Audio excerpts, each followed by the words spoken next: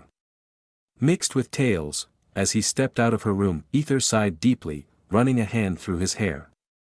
I hope everything goes as planned, he thought, glancing towards Helena's room. His mission indicator wasn't blinking, which offered a small comfort. He quietly knocked on her door and softly called her name, but there was no response. After a few seconds of trying, he sighed, she must be somewhere else. He thought and decided to postpone her plan. He exited the girls' dorm and was about to call it a day when a familiar voice rang out, Aether. Leah's voice was bright and cheerful, startling him slightly. Before he could react, she rushed up and playfully covered his eyes with her hands. I have a surprise for you, she whispered slyly, her breath warm against his ear. Surprise?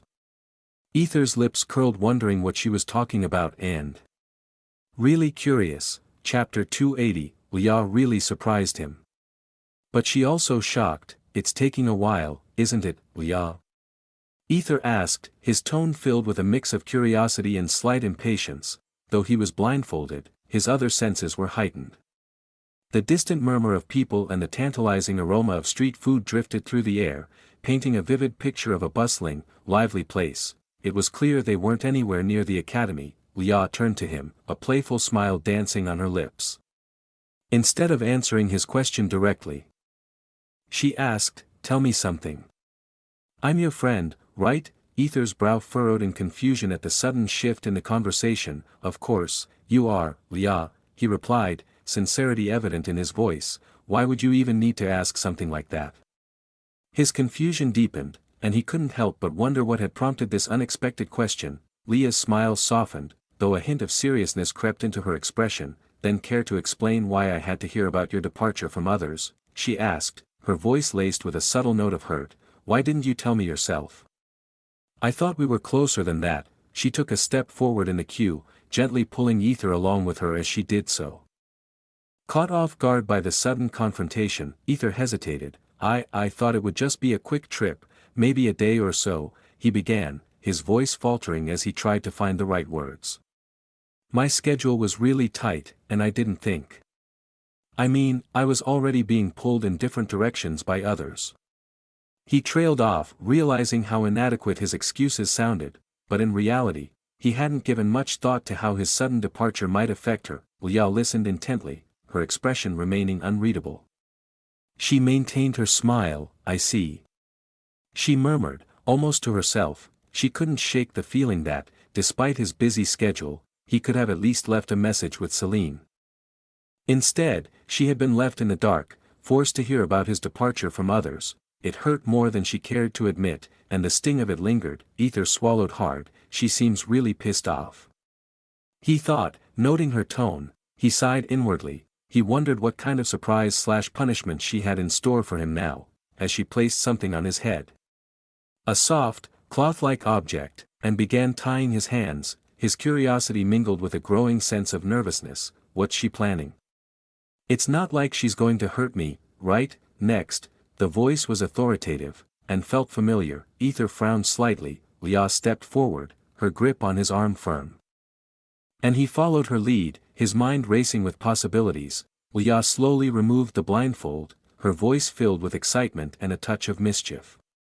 Surprise! Aether blinked rapidly, his eyes adjusting to the sudden influx of light. As his vision cleared, he stared in shock at something, or someone. Fuck, Raven Noir stood nearby, looking at Leah, who was grinning broadly. Beside her, a person wearing a criminal mask, with only their blue eyes visible, stood ominously. Seeing Aether's surprised expression, Leah's grin widened even more. They had joked about the million zenith, 1,000,000 bounty for using him, but they had never actually gone through with it. Since Aether had been clearly against it last time, she had decided to teach him a lesson by defying his wishes, and maybe make some money on the side. Leah held up a poster, pointing towards Aether. You're looking for this person, right? She asked, her tone laced with feigned innocence. He looks just like him. so take him and give me the reward money. She joked, intending to give Aether a scare. Of course, she was just joking around, there was no way she would do it. However, Aether internally screamed, "Fuck, fuck, fuck, he doesn't just look like me, it's literally me, you idiot." He wanted to shout, but he maintained his composure, hoping to keep the situation under control. He was 50% sure Raven wouldn't recognize him, and another 50%. Well, he could only hope, as Raven's keen eye for detail might indeed recognize him. Since able to paint his eyes clearly, Raven stared at Aether, then looked back at the poster, and again at Aether, as if comparing the two images. Especially those eyes. Seeing Aether clenching his fists in distress, Leah nodded with satisfaction as if she had accomplished something significant. I hope he learned his lesson and never forgets this. Humph, she thought inwardly, deciding to take him and leave when, good, Raven nodded approvingly, turning to Leah with a small smile. Here's 50% of the amount, she said, handing Leah a large handbag. Leah blinked in confusion as she looked down at the heavy bag filled with money, her eyes widening in disbelief. She blinked repeatedly, stunned as if she had just stumbled into a situation far beyond her control, like an idiot who had achieved something they shouldn't have. Ignoring Leah's shocked expression, Raven turned her attention back to Aether, her smile widening. "Ting, what are you doing?" Leah exclaimed, her voice a mix of shock and fury as she blocked Raven's thin sword that had nearly pierced Aether's chest. Raven frowned slightly, her expression one of mild annoyance. "I'll give you the remaining amount by tomorrow morning," she stated matter-of-factly. Leah's lips twitched with frustration. "It's not about the money." "Why are you trying to kill him?" she demanded. Her voice rising with urgency. Raven shrugged nonchalantly. "That's none of your business. Now, leave this bitch." Leah thought, her anger flaring as she clenched her fist, gripping the red sword tightly. She was just about to lash out when, yes, police officer. "Catch them!" Everyone turned in the direction Aether was pointing, including Raven. But then she clicked her tongue in frustration as she realized she had fallen for Aether's trick. Again, she turned back, only to see that both Aether and Leah had vanished. She jumped slightly, scanning the area, and spotted a blurry figure running away. Her lips curled into a smirk. "It's really him," she thought, setting off in pursuit.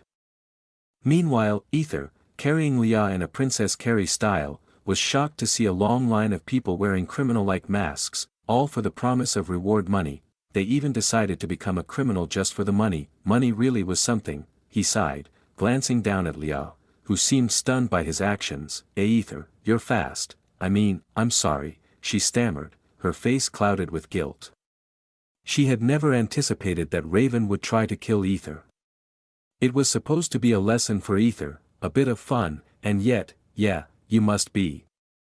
Aether replied, without a hint of hesitation. Leah's lips twitched, feeling the sting of his words. "He's so mean," she thought. But then she spoke. I think she mistook you for someone else. If we explain, and that person isn't you, he doesn't just look like me, it's literally me, you idiot." Aether shouted, his frustration boiling over. Leah blinked again, her shock deepening. She was starting to feel more surprised than Aether himself. Her eyes widened in realization. "Why, you mean, yes, the person she was searching for, it was me," Aether said with a defeated smile, crouching down just in time to avoid a blade aimed at his neck. Leah's eyes widened in alarm as she glanced to the side, seeing Raven running swiftly beside Aether. "Shit. She's fast," she screamed inwardly. "Run faster, Aether." She shouted, hugging him tightly, instead of helping him. 400 AP, Aether's lips twitched. "This girl is enjoying, isn't she?" he thought, just as his instincts kicked in, allowing him to twist and narrowly avoid another attack. The situation was turning into a real-life Tom and Jerry chase. With so many people around, Aether couldn't use his magic or run at full speed without risking colliding with others.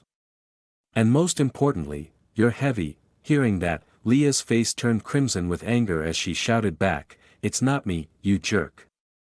It's this money bag." She held up the bag, clutching it as if her life depended on it. Aether really had no words. Is she really a noble? He wondered.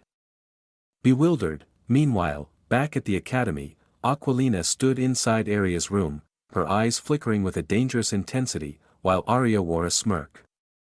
She asked, "Era, is something the matter, Miss Princess?"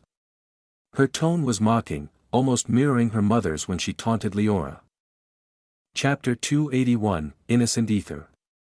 Dead, Aquilina stormed into Aria's room. Her face had a tempest of emotions, sense of loss, annoyance, anger, and outright hatred. She couldn't believe it. Aria had tricked the innocent Aether into sleeping with her. The very thought was almost too much for Aquilina to bear. Upon hearing the details from Aether, Aquilina had nearly lost her sanity. The way he described it, his confusion, his vulnerability.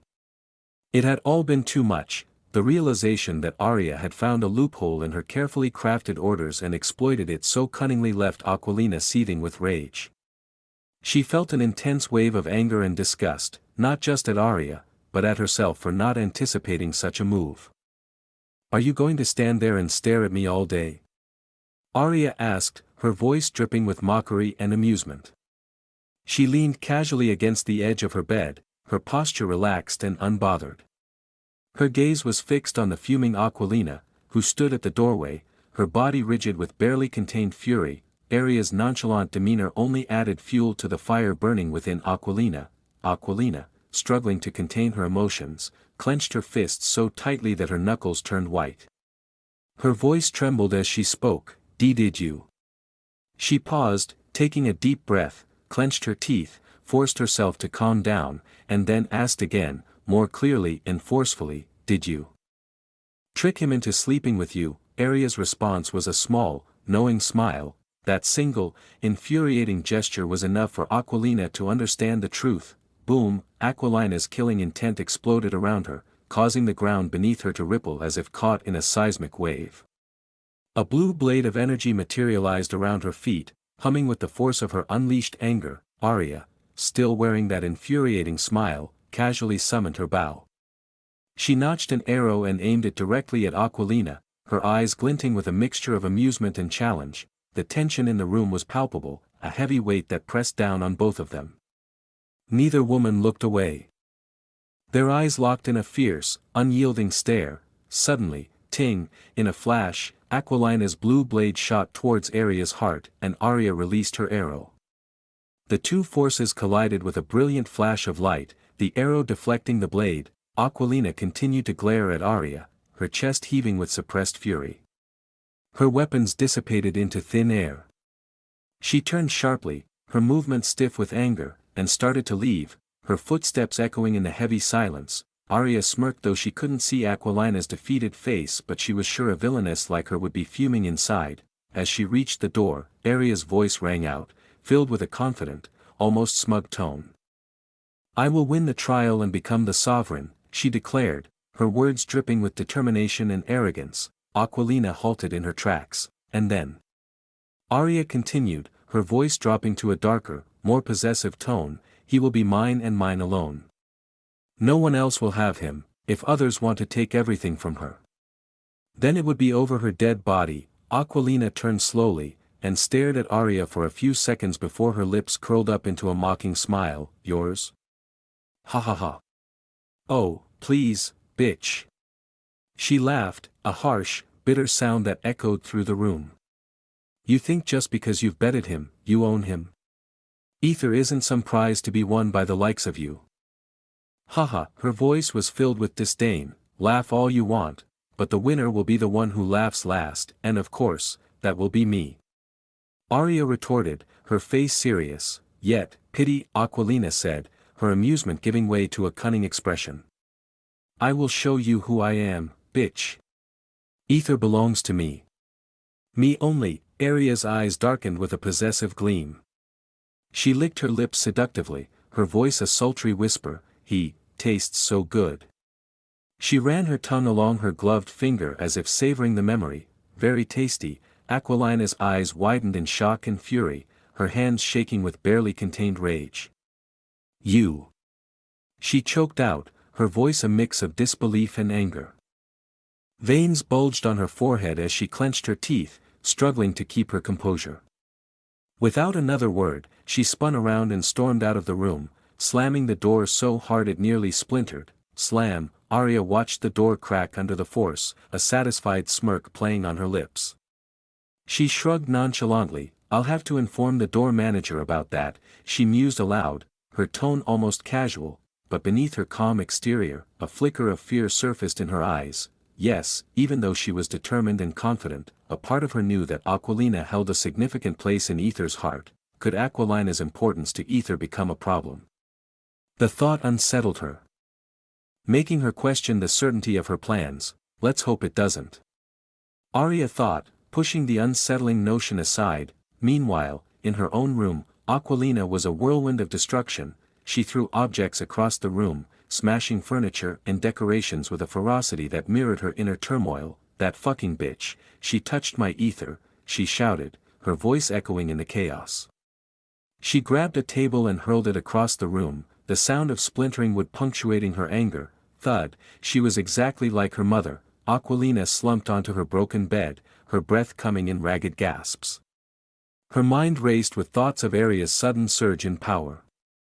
What could have caused such a drastic change?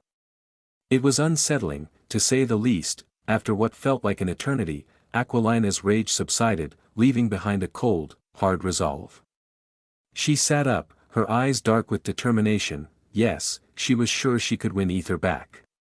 Even if he wasn't as innocent as before, she tried to think of it as just a dog bite. She was confident she could reclaim what she wanted. However, the thought of Aether's love for that bitch gnawed at her. It complicated things in a way she hadn't anticipated. If she acted rashly and killed Arya, she risked losing Aether entirely.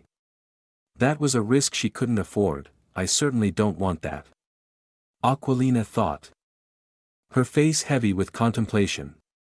As she considered the upcoming sovereign trial, and Mother's words came back to her, "A frail heart can't withstand a strong heart, and a cowardly heart can't grasp the essence of a true heart. Be yourself, discover a shattered heart atop the highest peak, forged by the depths of the deepest valley." Aquilina sighed deeply. Those words were the clues for the second trial.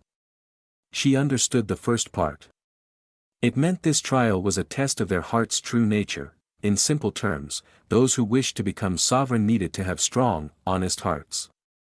This trial would reveal the true nature of each participant, whether good or evil.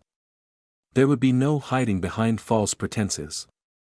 Without revealing their true selves, they couldn't hope to win this trial. Even the principal had warned that the test of the heart's nature was the hardest trial. In her era, it had exposed some truly appalling truths about people that were rather disgusting that she didn't want to share. According to historical records, the heart's nature trial was supposed to be the final test. But now, her face grew grim as she thought, so, the earthquake really did signify the beginning. This changes everything. As for the second clue, everyone already knew what it referred to. The Pyra-Fulgur Empire was the only place known for its towering mountains and deep valleys. They had informed the principal of their plan to head to that empire. But she had asked them to wait for a month. They weren't sure why, but as she was the sovereign, they trusted her judgment implicitly. "Looks like she's trying to prepare us," Aquilina mumbled to herself. From today onward, their schedule had been entirely different. Training would intensify, and everyone would work on increasing their levels and skills. Aquilina sighed again, trying to focus on the tasks at hand. Yet, her thoughts kept drifting back to Aether. "Aether," she whispered, her voice tinged with sadness. The thought of Aether's virginity being taken by someone else, by that random bitch, as she thought of Arya, gnawed at her, filling her with a sense of loss and helplessness. Chapter 282, First Timer. Meanwhile, elsewhere in the bustling city streets, "Just how long is that woman going to keep following us?" Leah exclaimed, her frustration evident in her voice. She glanced over her shoulder, spotting Raven trailing them like an unwavering shadow. It was as if they couldn't shake her, no matter how hard they tried. Aether, running while holding Leah, shrugged nonchalantly. "Beats me," he mumbled, dodging a slash attack with practiced ease. "Is she really after me just because I hurt her last time?" he wondered, baffled by her relentless pursuit. Leah, catching her breath, suddenly had a thoughtful expression. Her eyes lit up with an idea. "I have an idea," she announced.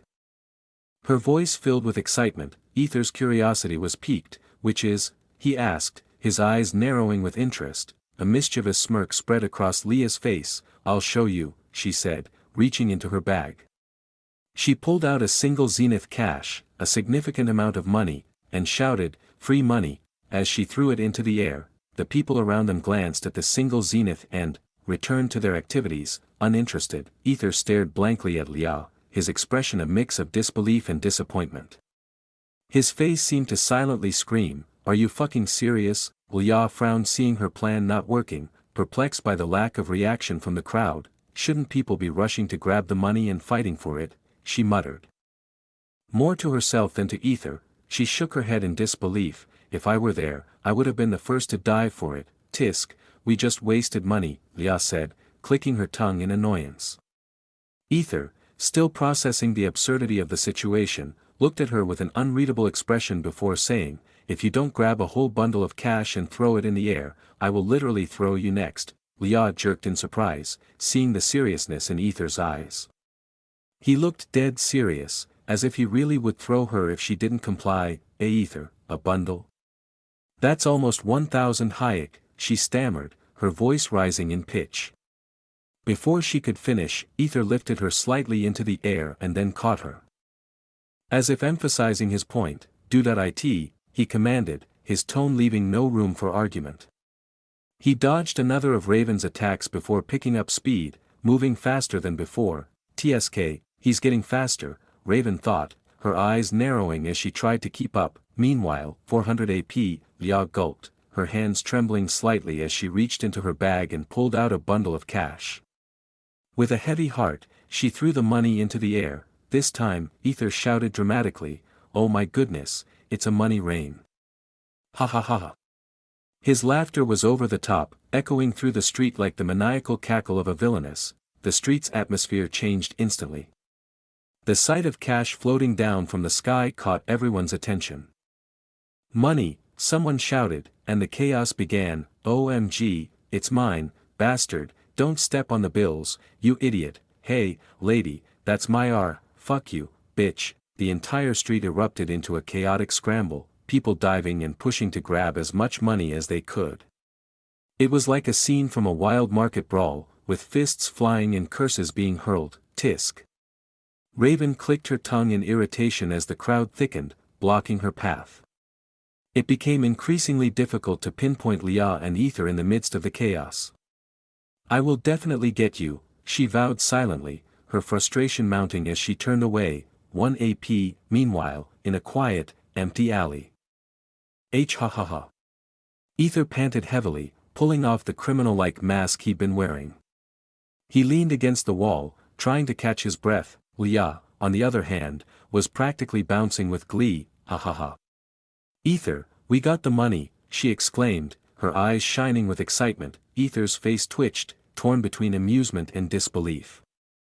He looked at Leah with a stern and slightly disappointed expression. Leah's exuberance faltered, her face turning awkward. Ahem, she coughed, trying to compose herself. "Wait here, I'll bring some wate, I am sorry," Aether interrupted with a heavy sigh.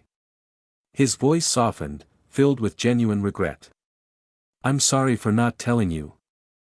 I won't ever do this again."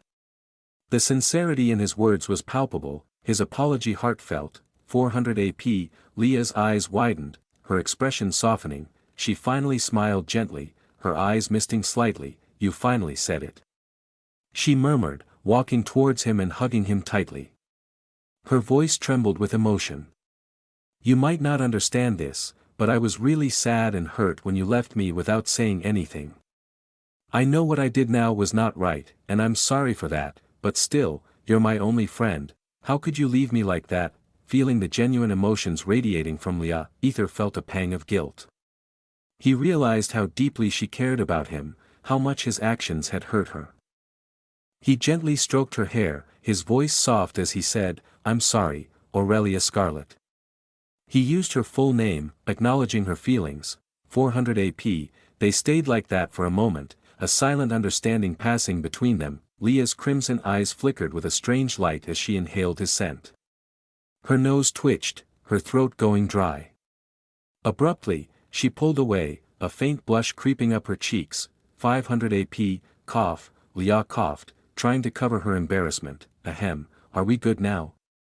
Aether asked, patting her head gently, a small smile playing on his lips. Maybe, Leah stammered, still flustered. Her eyes darted away, avoiding his gaze. Maybe, huh? How am I supposed to calm down my little sister? Aether teased, pinching her cheeks playfully.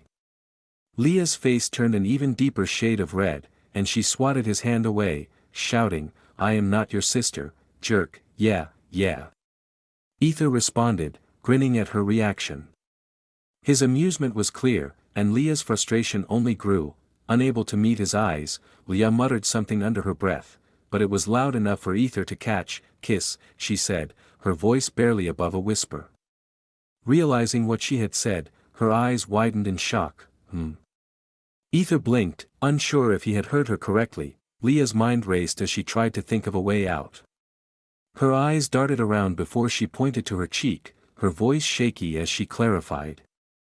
On the cheek. Yes, I mean, kiss me on the cheek, Aether chuckled softly.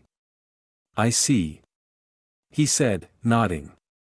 If a kiss was what she needed to feel better, he was more than willing to oblige. As Aether leaned down, Leah's heart pounded in her chest. As her blood rushed every inch of her body. Her body slowly turned cold due to her vampiric nature, her breath came in shallow gasps, and her cheeks were beet red.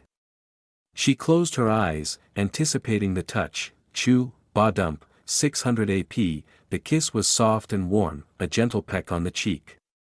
Leah's heart skipped a beat, her breath hitching. It was the first time a man had kissed her cheek, and the sensation was surprisingly pleasant. It's warm, she thought, touching her cheek where his lips had been. Meanwhile, Aether touched his lips, a puzzled frown on his face. He felt a strange coldness when he kissed her cheek, but before he could voice his confusion, Leah cleared her throat loudly. Ahem, now we're even, she declared, trying to sound confident.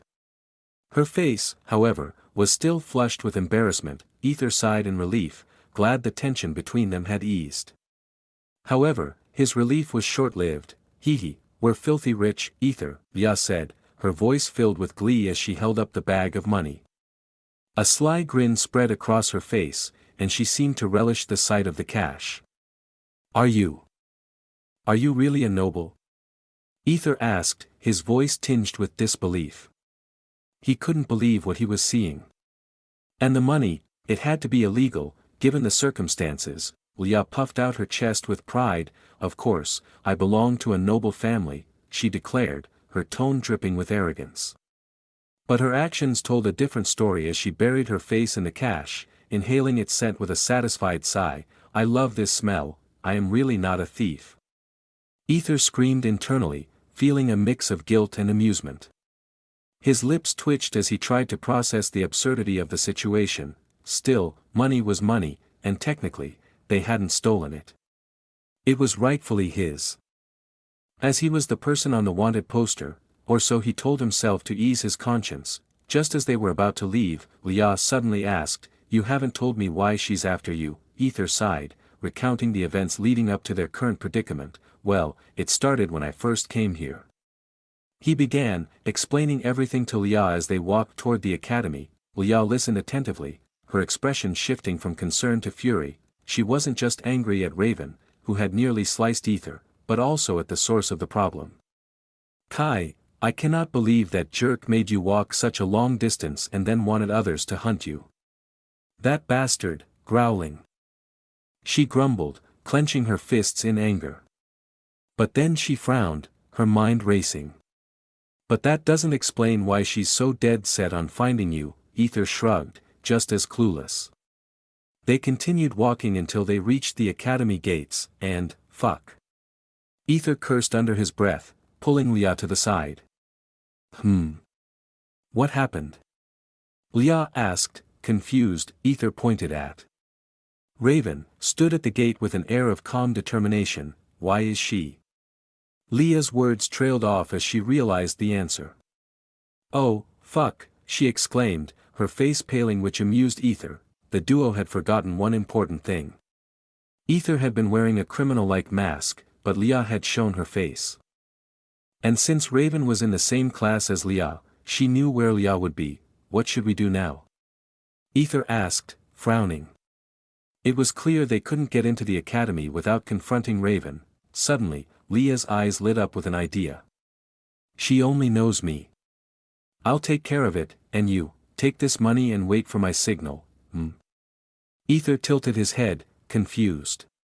But Leah just winked at him with a smug grin before heading towards the gate, her expression transforming into one of exhaustion and sadness. Aether watched, curious about what Leah was planning.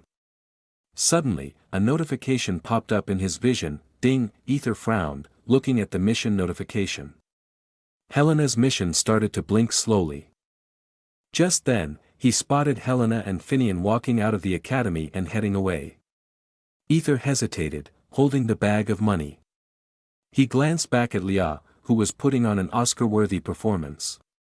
Pretending to swim, fight, and crawl in front of Raven.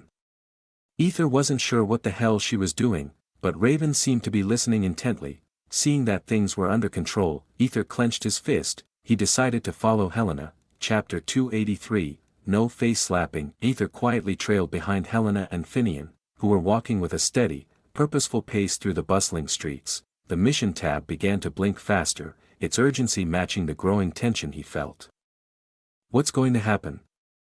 Aether thought, his mind racing as he prepared himself for any unforeseen events. Helena and Finian suddenly veered towards a high-class restaurant, the kind of establishment reserved for nobles and royalty. Aether's eyes widened slightly. He had never been inside such an exclusive place before. His mission tab blinked even more frantically now, a silent alarm that quickened his heartbeat. He hesitated briefly at the entrance, gathering his courage, when, "Excuse me, sir," a polite voice interrupted his thoughts. He looked up to see a neatly dressed receptionist behind a sleek podium. "May I see your reservation number, please?" She eyed him up and down. Her expression one of practiced politeness masking thinly veiled suspicion. Aether blinked, momentarily caught off guard. "No," he replied simply, "I don't have it." Net. The receptionist's face fell slightly, though her professional demeanor didn't waver. "I'm sorry, sir, but we cannot permit entry without a reservation." Aether's mind raced. He hadn't planned for this. "Then, make a reservation for me now," he said, almost pleading. "Certainly, sir," the receptionist replied, smiling pleasantly. "The reservation fee is 10,000, okay, IY." Aether's eyes widened in disbelief. "Excuse me? What did you say?" He felt as though he must have misheard her, maybe his ears playing. "But then, the reservation fee is 10,000, she repeated, her tone patient. Aether glanced at his mission tab, its frantic blinking almost mocking him. He gritted his teeth, feeling a wave of frustration. He had never dined at such a place, not in this life nor the previous one, even though his parents had frequented VIP restaurants he had only seen on television. With a resigned sigh, Aether reached into the bag and pulled out the required amount. As he handed it over with a heavy heart, he couldn't help but feel a pang of regret. Not realizing the receptionist was simply exploiting him, the receptionist blinked in surprise at the prompt payment, a brief flicker of something unreadable crossing her face before she resumed her professional facade. She glanced at Aether once more, then processed the payment. "Thank you for your patience, sir," she said, handing him a small card. "Here is your reservation number, and your table will be available next month." Aether, who had been preparing to enter, stopped dead in his tracks. "Next month?" he echoed, his voice rising in disbelief. "Yes, sir," she confirmed, her smile never faltering. "I asked now, miss, you requested a reservation now, and I have made it for you. What the fuck?" Aether felt a surge of frustration and confusion. "Miss, I needed the reservation for now, not next month." "What are you trying to pull here?" The receptionist's smile remained, though her eyes betrayed a hint of condescension. Just then, a man in a crisp suit strode confidently into the restaurant. The receptionist immediately bowed and let him pass without a word. Aether blinked, his eyes narrowing. He just walked in without any reservation, didn't he? Please, sir, let's not cause a scene, the receptionist replied, her voice soothing yet firm. Aether's patience snapped, the hell with causing a scene. Bitch. This is bullshit. You can't just, what's going on? A man arrived with a deep frown etched on his face, his eyes scanning the room with a mixture of confusion and annoyance. The receptionist immediately bowed, her movements swift and practiced, before she began to explain what had transpired. That's all, manager, she concluded, stepping back to allow the man to speak. The manager, a tall figure with an air of authority, looked Aether up and down. His eyes lingered for a moment before he offered a smile that didn't quite reach his eyes. I am sorry, sir. It's our policy that only guests with reservations can enter. Since you just made your booking now, it means you will get your table next month. Aether's face turned red with frustration, and veins popped on his forehead. You could have told me before I paid the money, he exclaimed, his voice rising in anger. The manager, still maintaining his polite but distant smile, replied calmly, everyone is aware of our policy. Sir. It is clearly stated on our board and in our terms and conditions. So. He trailed off, his expression indicating that there was nothing more to be done. At that moment, a voice interrupted his thoughts, clear and urgent in his mind, /Aether / he frowned, recognizing the telepathic voice. /seals, / come to the nearby alley. Quickly, / now. What's going on, / no time to explain. Hurry, / Aether hesitated for a moment, then turned away from the receptionist and the restaurant. The manager, who had been watching the exchange with a smirk, whispered something to the receptionist. What could a lowly servant could do? They mumbled, they exchanged a knowing look, their smiles smug. Aether reached the alley and found Celestia leaning against the wall, her expression calm and composed.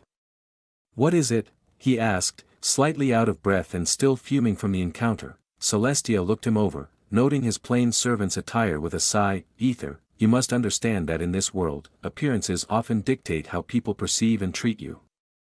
Whether fair or not, rich or poor, clothing can make a significant difference.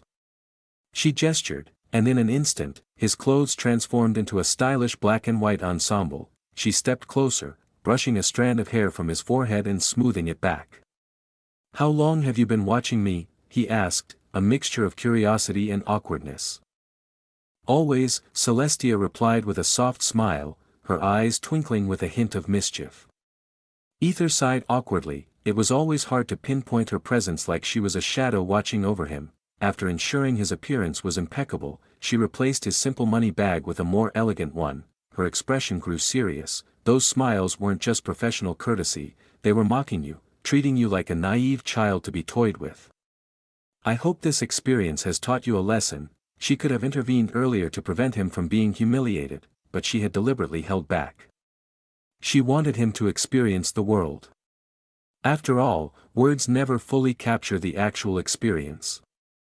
As they say, however, she had been prepared to step in if the situation had taken a more dangerous turn. Aether nodded slowly, absorbing her words. I see, he mumbled, a thoughtful frown creasing his brow. The encounter had been a stark reminder that he needed to be decisive, to act swiftly and appropriately, even when situations seemed dire. Should I present myself as Victor? He inquired, contemplating the persona that would best. Celestia chuckled softly, shaking her head. Aether, there's no need to distinguish between Victor and yourself. You are Victor, and Victor is you. Embrace that. Just do things your way, with your unique flair, and everything will turn out fine. Just, whatever your situation is, do not lower yourself. Aether blinked, her words resonating deeply. He nodded, a smile touching his lips as he leaned down to kiss her softly. Thank you, he murmured, his voice filled with gratitude. He then winked at her, a playful glint in his eyes, before turning to leave. With a casual wave of his hand, the mask materialized on his face. Celestia watched him go, a proud smile playing on her lips before she vanished into the shadows. Victor's shadow flickered briefly. As Victor entered the restaurant, the receptionist, struck by his elegant and imposing presence, quickly bowed her head in respect. His strides were measured and calm, exuding an air of authority that made her nervous. 100 AP, Victor, however, paid her no mind, his focus elsewhere. The receptionist's face paled as she hurriedly summoned the manager, her voice tinged with urgency. The manager arrived promptly, his eyes widening at the sight of Victor. The young man's aura was undeniably chilly and arrogant, complemented by his costly attire that spoke of wealth and status far beyond the manager's reach. We must have a very important guest here, the manager thought, quickly composing himself. He bowed slightly, offering a cool drink with a deferential smile. Young master, please enjoy this drink, he said, his tone courteous yet anxious. Victor glanced at the manager, his face impassive. He wanted to face-slap him but decided against it, not finding the situation worth his effort. His gaze then shifted to Helena and Finian, who were seated nearby. He chose an empty corner table, a strategic position that allowed him to observe the room. I'd like a hot chocolate mixed with strawberries, Victor ordered, his voice steady and clear. The manager blinked, momentarily taken aback. Hot chocolate with strawberries? What is that? He thought, puzzled. Swallowing his confusion, he responded politely, young master, pardon me, but I'm unfamiliar with that particular drink. Victor's expression darkened slightly, a frown creasing his brow. He stared at the manager, who began to fidget under the weight of his gaze. I apologize, young master, the manager stammered, his voice trailing off as he struggled to maintain composure. Tisk, Victor clicked his tongue in mild irritation. Just bring me your best drink, he ordered, his tone cold and dismissive. The manager's face turned even paler, and he nodded hastily, retreating to the kitchen. Victor smirked, a hint of amusement in his eyes. Though he hadn't intended to humiliate the staff, his annoyance had gotten the better of him. He turned his attention back to Helena and Finian, only to notice, for the first time, a woman sitting across from them. Archpriestess? Aether murmured, surprise evident in his voice. Chapter 284, Single Glance. Aether had genuinely believed that the Archpriestess had left the academy, yet here she was, right before his eyes. Gulp, he swallowed hard, trying to steady his nerves. It wasn't fear exactly, well, maybe a little, but the presence of the Archpriestess as an opponent complicated matters significantly. How was he supposed to navigate this now? Meanwhile, the Archpriestess, cloaked in a magical overcoat that concealed her presence from others, gazed at Helena and Finian with tender eyes. I'm sorry for the sudden summons, she said, her voice gentle but carrying an undercurrent of authority. And no, it's perfectly fine. Archpriestess, we are always ready to serve you, whenever you need us. Finian responded, his voice almost rising to a shout before the Archpriestess discreetly created a soundproof barrier around them. Helena shook her head and looked at the Archpriestess earnestly. We are your faithful followers, Archpriestess. Please, use us as much as you need. The Archpriestess smiled outwardly, but inwardly her thoughts churned with anger. This bitch. Use us as much as you need. And yet, she's opening her legs to seduce my beloved. The Archpriestess barely contained her fury. A few days earlier, the Archpriestess had decided to visit her beloved after a month of absence, only to find out that he was not at the academy. Feeling a pang of disappointment, she had been about to leave when she heard the Saintess was going through some troubles. And of course, as the Archpriestess, it was her duty to listen to her followers' confessions and guide them back to the right path. However, the Saintess's words had struck a nerve. He entered my room, he taught me about love and that there's another way to create babies. He kissed my forehead, my heart skipped a beat. He helped me with a problem in the bathroom shower, and he saw my drenched body. My heart raced as it never has before. I want to see him, not just for a day, but every day. I'm sad when he's not around me. It makes my heart ache when he talks to other girls. Am I sick, Archpriestess? Those words were enough. The Archpriestess had understood immediately what kind of sickness the Saintess was experiencing. And how many ways she could kill this bitch for it. She had barely managed to restrain herself, under the watchful eye of the principal. Direct action had been out of the question, but indirectly, she had tried to deal with Helena. However, a bluish black-haired girl had intervened every time, frustrating her plans. though she had been tempted to kill that girl as well, she wasn't so unreasonable or irrational as to take such drastic measures. So, she had left the academy, planning to deal with Helena alone. What sin had Helena committed that warranted her death? Of course. Trying to steal the archpriestess's beloved. It was a sin beyond forgiveness. She got kissed, helped, and he even saw her in her innerwear. The archpriestess gritted her teeth, seething with jealousy. Her beloved had never done such things with her, except for that one kiss, maybe two, anyhow, not that she doubted her beloved's loyalty, he had proven it when she had forcibly kissed him. Still, it had been a month since he'd seen her, and anything could happen in her absence. Right? The thought of being cuckolded by her follower was unbearable. She really didn't want that. This was why she intended to end this bitch before the situation escalated further. However, as she looked at Finian, she gritted her teeth again. This fool, she thought. She had explicitly asked Helena to come alone, yet here Finian was, tagging along uninvited. Turning her attention to Helena, the archpriestess asked calmly, I specifically called only you. So, why is he here? She gestured towards Finian. Both Helena and Finian flinched, surprised by the direct question, especially since the archpriestess had tolerated Finian's presence in the past and never questioned him. Helena's face turned anxious as she glanced at Finian, who shook his head, silently urging her not to speak. However, she felt compelled to be honest. He told me I should inform him whenever I was going to meet with you. Archpriestess, Helena confessed truthfully. Finian's face turned pale. The archpriestess nodded, her thoughts racing. She wasn't sure why, but now the real question was, what should I do now? Should I delay her death, she wondered. But then, archpriestess, today, Aether knocked on my door, Helena mentioned, her face curious. Both the archpriestess and Finian flinched at the revelation. Finian frowned. Why did he knock on your door? He began, but the archpriestess interrupted, her tone serious.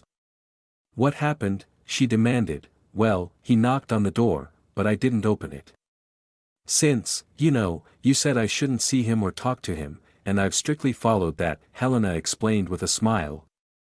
Though a hint of sadness lingered in her eyes, before the archpriestess could respond, Finian interjected, why on earth was he looking for you?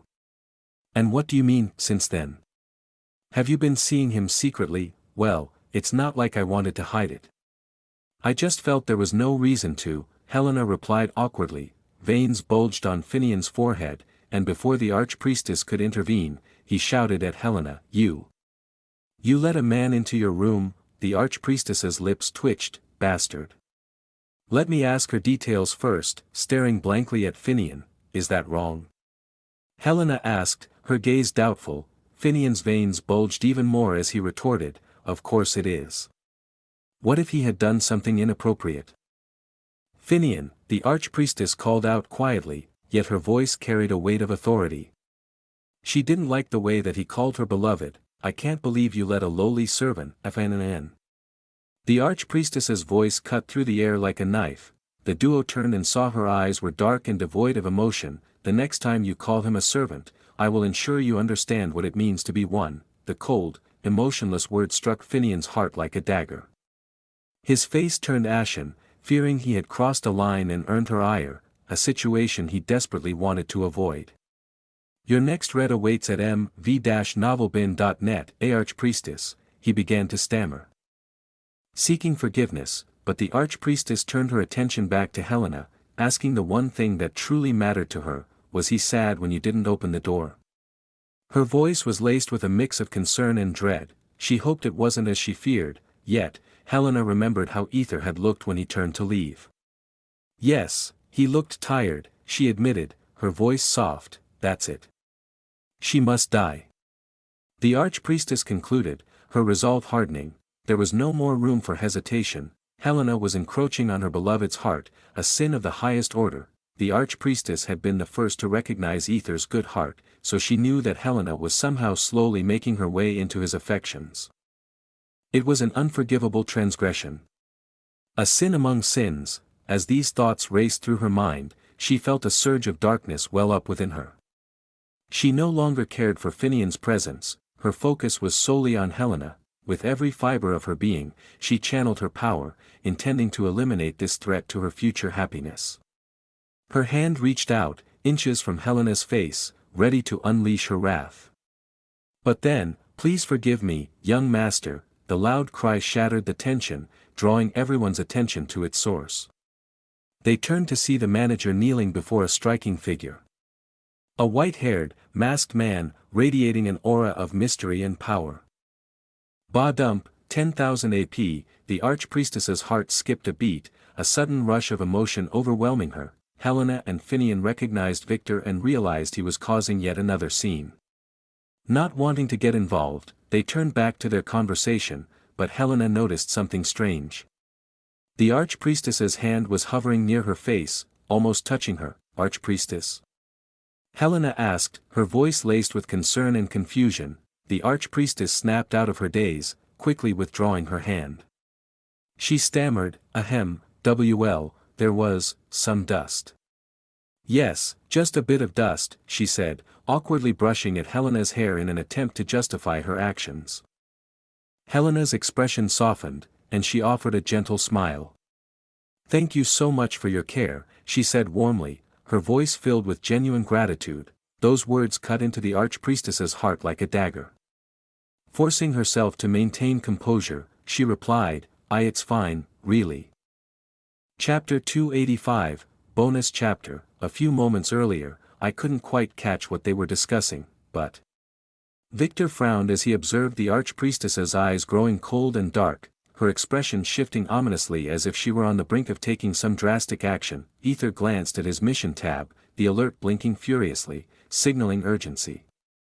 He felt compelled to intervene directly and was just about to stand up when, "Here is your or.net, thud," the manager, balancing a cup filled with a vibrant red drink, collided with him, causing the drink to spill over Victor's black coat. The sudden splash drenched him, and before Victor could voice his displeasure, the manager fell to his knees, panic evident in his eyes. "Please, forgive me, young master," the manager pleaded, his voice trembling with fear.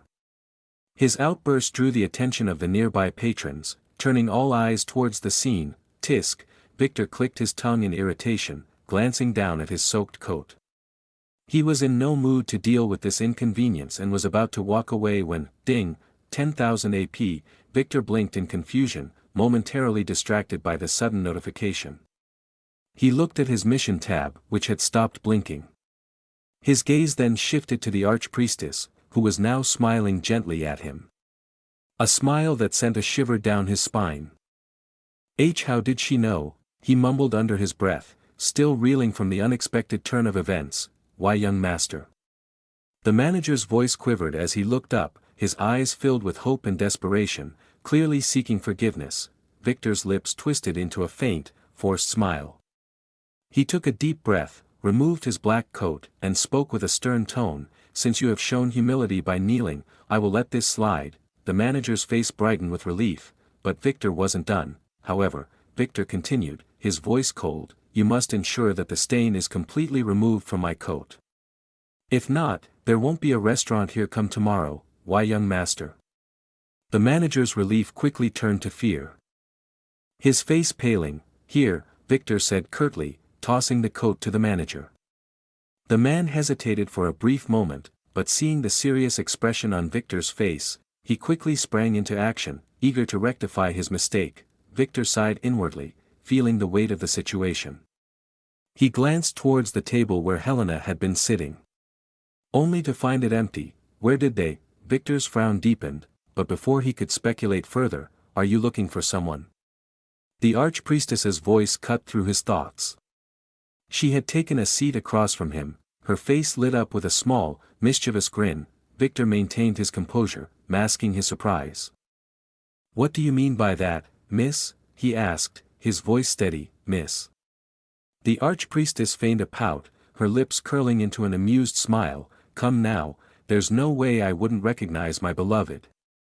Her foot tapped lightly on the ground, and for a moment, Victor's shadow seemed to flicker and vanish. "It seems that bitchy empress really has set her sights on my darling husband," she mused inwardly, annoyance flashing briefly in her eyes. Victor's frown deepened. "Beloved?"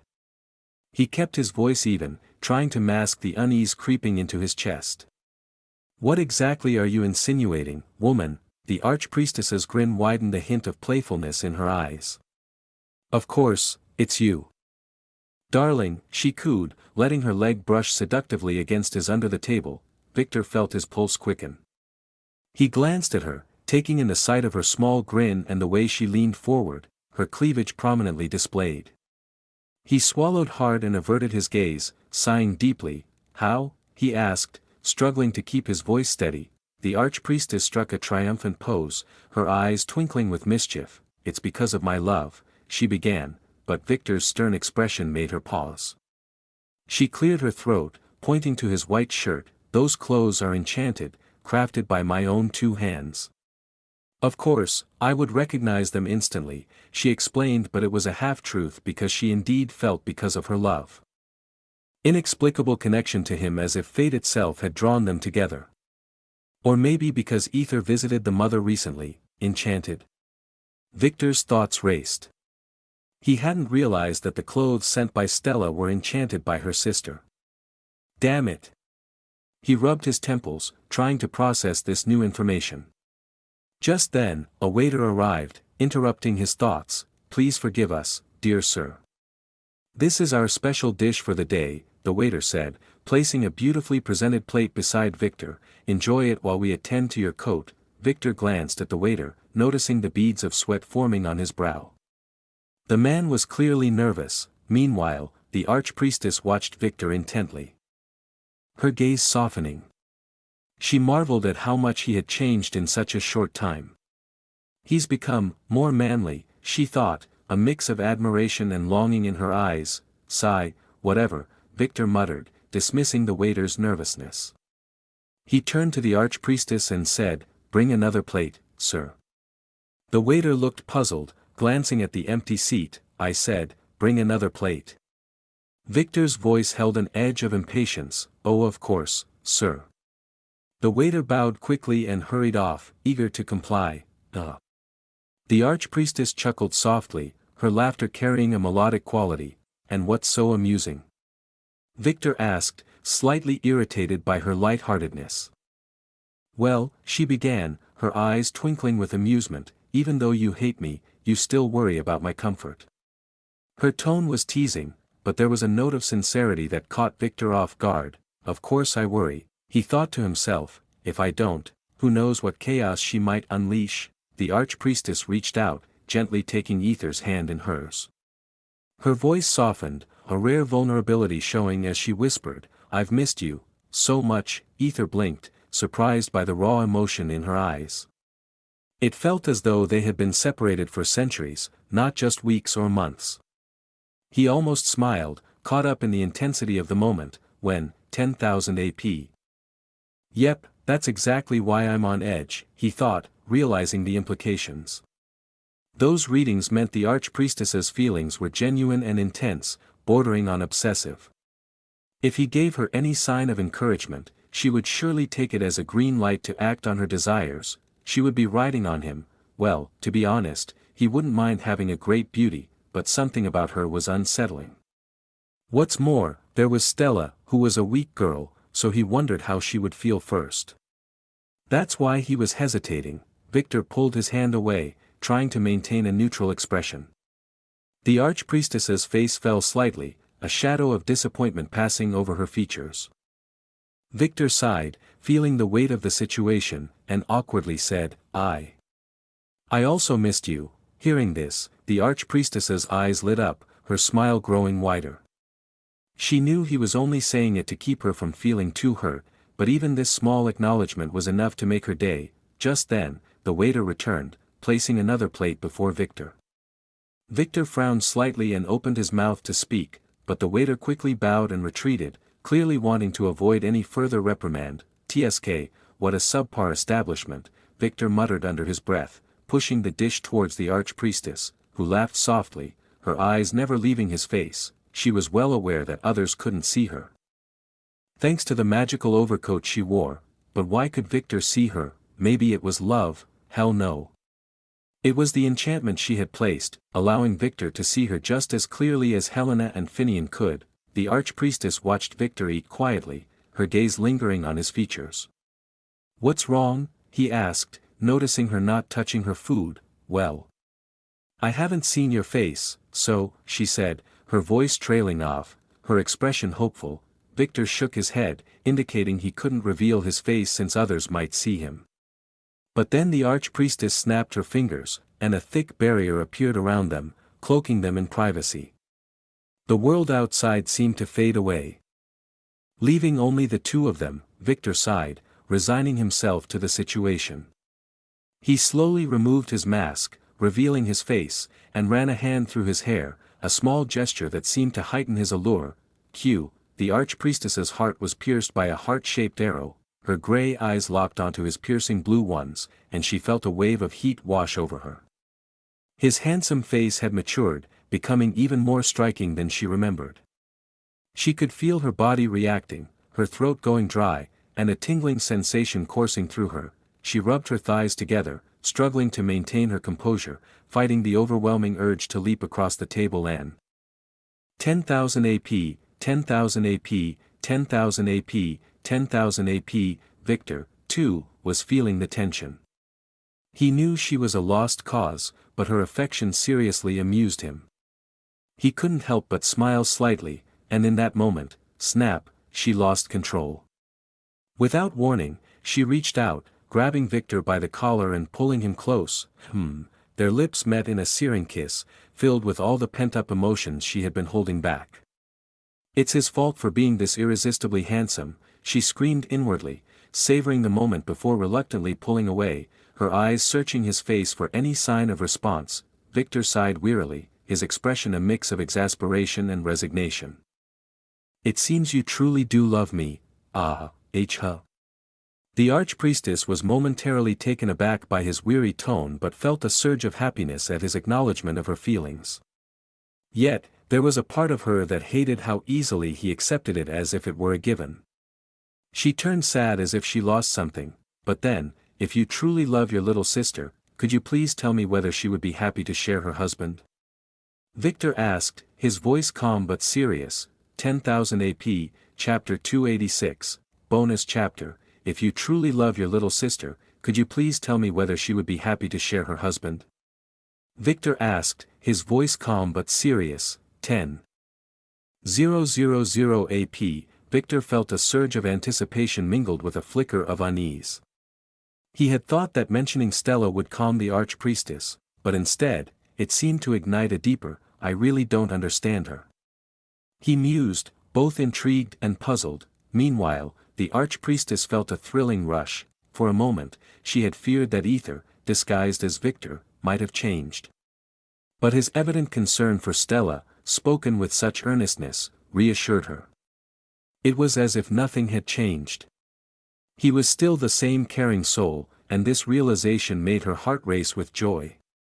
Far more exhilarating than a simple kiss could ever be. Clearing her throat, the archpriestess replied with a playful, yet sultry smile. Of course, she would love to share her husband."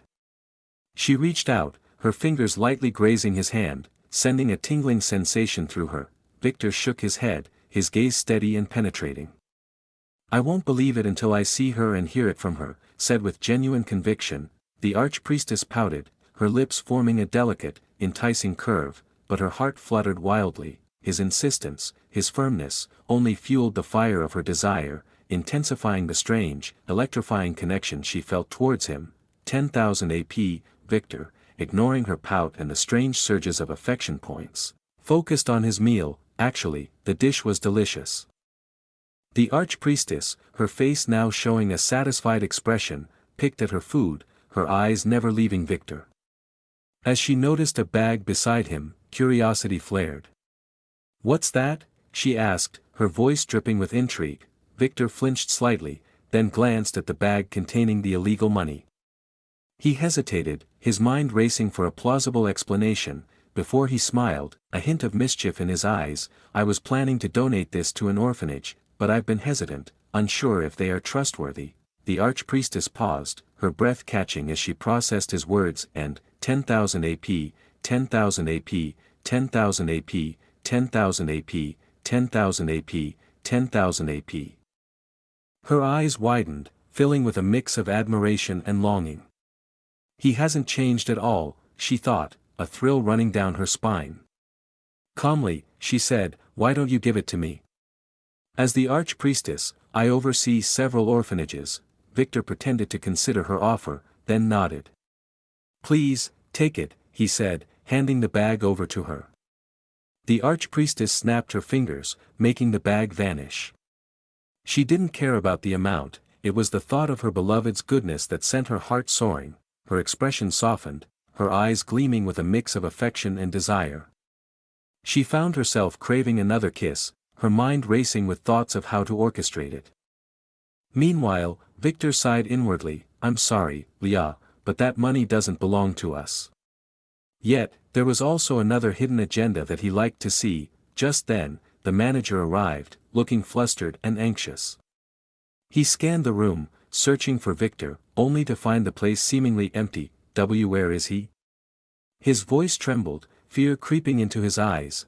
Then, with a sudden start, he noticed Victor reappear, the invisible barrier around him fading. An invisible barrier? Only a strong individual can do that.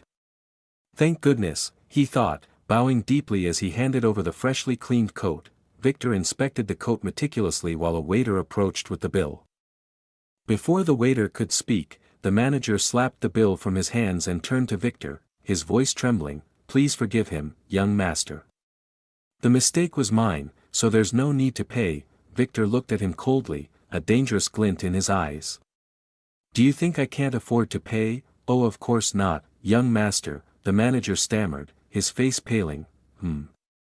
Victor sneered, then why did you take 10,000 from my servant just to book a table here? The manager's face drained of color, realizing his grave error. He had scammed Victor's servant. Oh. Fuck, not going to answer. Victor's voice was a low growl, filled with a threatening edge. That. It's a mistake.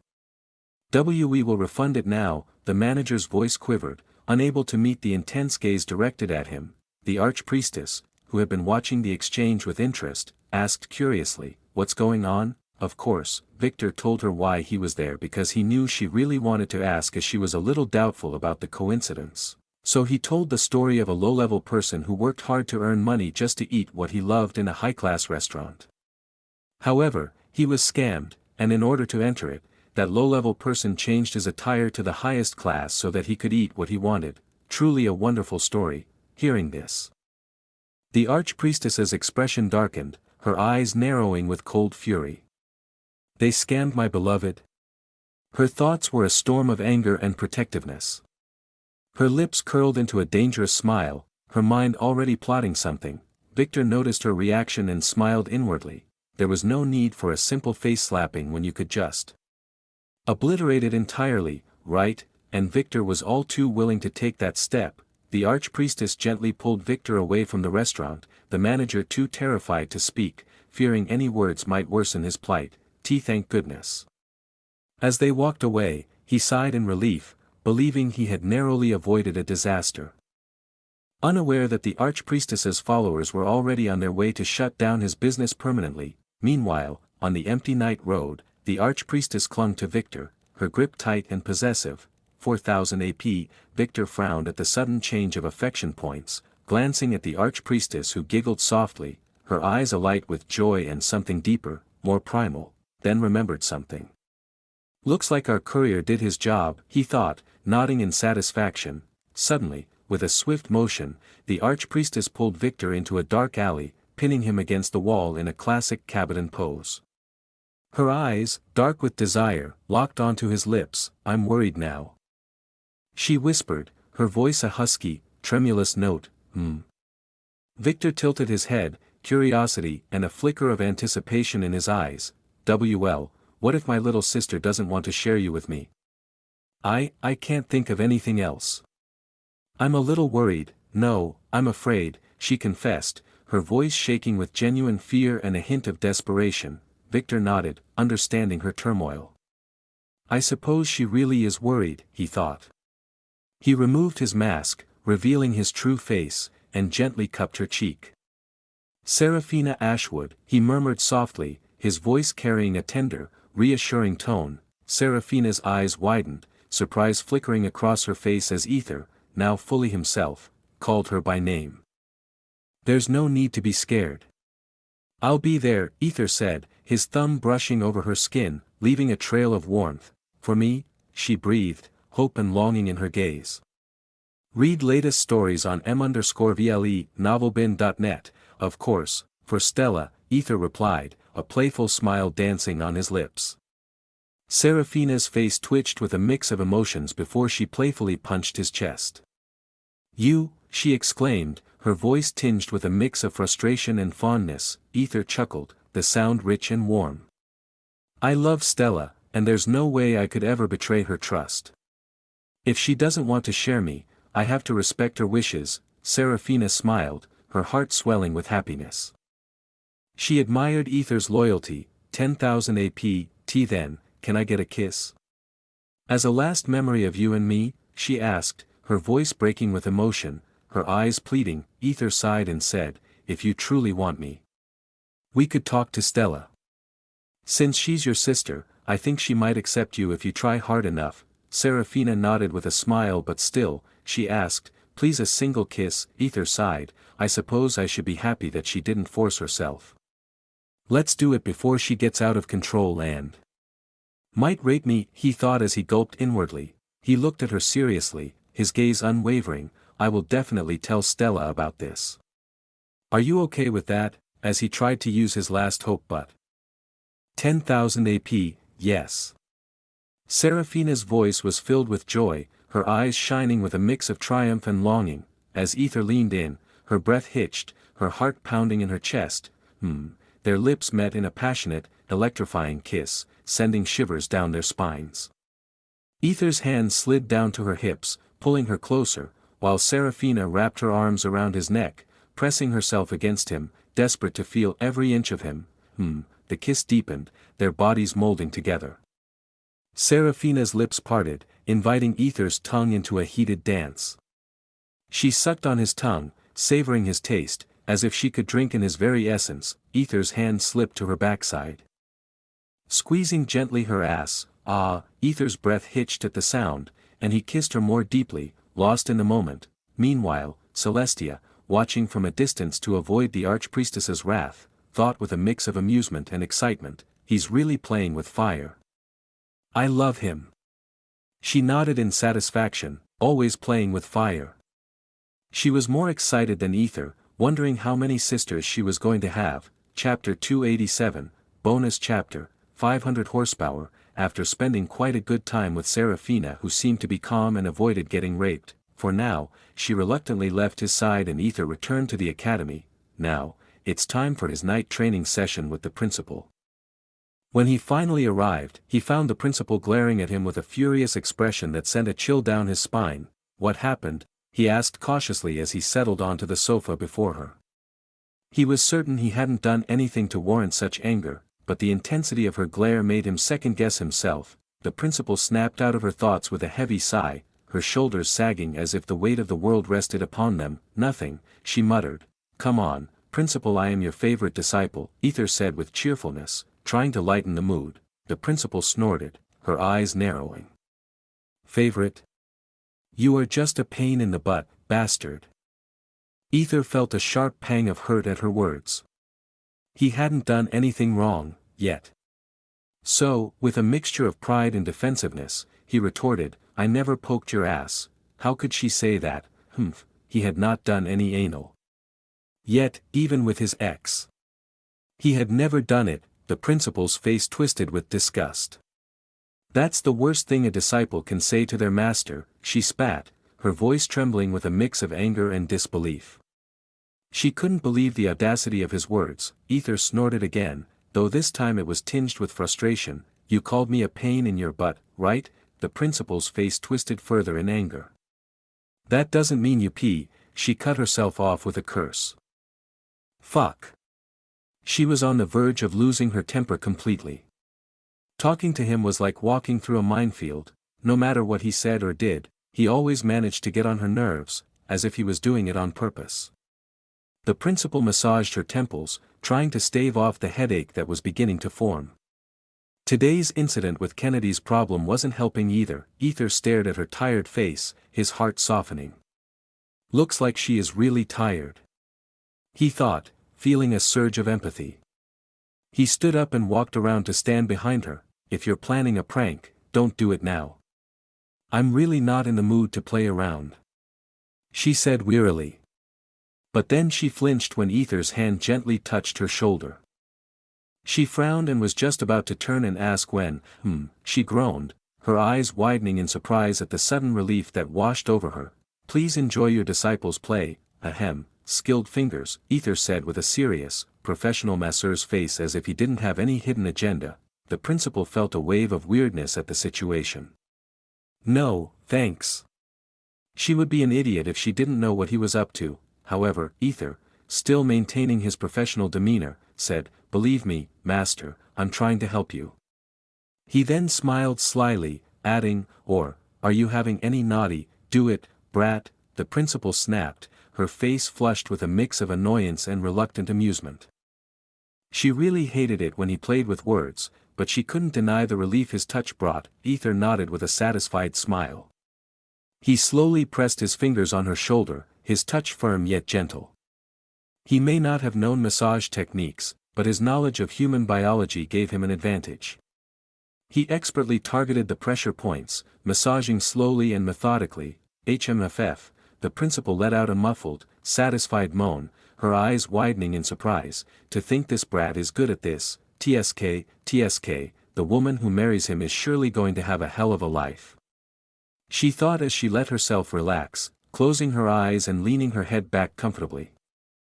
Not bad getting a disciple, she thought, seeing her relax. Aether quietly asked, mind telling me what happened? MMFF, seeing her still tense, Aether said softly, the massage would feel very good if I touched the skin directly. The principal opened one eye, staring into Aether's eager, truthful, innocent eyes. They only had one goal, to help her. She was feeling good, so she loosened the first button of her shirt, pulling it slightly aside to reveal her bare shoulder. Aether, without any naughty thoughts, touched her shoulder, his fingers gentle and warm against her skin. The principal moaned softly, her body shivering at the sensation. His direct massage was indeed good, and she couldn't help but relax further under his skilled touch. Read new adventures at m_vle, novelbin.net. Meanwhile, holy moly, that's the Holy Grail. Aether screamed inwardly when he saw her deep cleavage, deeper than any valley he had ever seen. He could feel his heart racing as he tried to keep his composure. The sight was both mesmerizing and distracting, making it difficult for him to maintain his focus on the task at hand. That's bigger than Delphine, he noted, the image etched clearly in his mind. He gulped, feeling his mouth go dry as he wondered how it would feel to be enveloped by those magnificent knockers. He gulped again. But then chastised himself, bad Aether. You are supposed to relieve your master's stress. Not yours, bastard, he screamed inwardly, forcing himself to refocus. He needed to attain a state of selflessness. He couldn't let his desires get the better of him, especially not now when the principal needed him to be professional and focused. Come on, good Aether, you can do this. Aether thought as he took a deep breath in, out, trying to calm his racing thoughts and errant desires, not realizing his hands were slowly lowering themselves. Trying to touch heaven, but then, slap, ouch, Aether winced in pain as the principal slapped his hand away, the sharp sting bringing him back to reality. She didn't say anything, and Aether also remained silent, refocusing on the task of helping her, while his eyes couldn't help but drift back to her cleavage. It was a constant battle to keep his gaze and thoughts in check. Let's be clear, he was just checking for any signs of red marks that might appear due to the massage. He needed to be careful and ensure her well-being, right? So, he needed to check thoroughly on her bust, her chest, just to be sure. He needed to treat her if anything seemed off, that's all. Nothing more, Why yes. Aether's hands almost slipped, his eyes instantly darting to the ceiling as if he were analyzing its construction like a civil engineer. The principal slowly opened her eyes and sighed, her breath warm and slightly ragged. the woman who was molested by Kennedy is not opening up, even though I told them I would personally deal with him. Her voice was filled with frustration and helplessness. Aether frowned, his eyes darkening with concern. Molested? What do you mean? He asked, his voice dropping to a serious tone. The principal had a surprised expression. Looks like she didn't tell him. She thought before explaining everything that had been going on. As she spoke, Aether's hands continued their skilled work on her shoulders, kneading the tension away with a blend of gentleness and precision. His touch was firm, yet tender, and the warmth of his fingers seeped into her muscles, coaxing them into relaxation.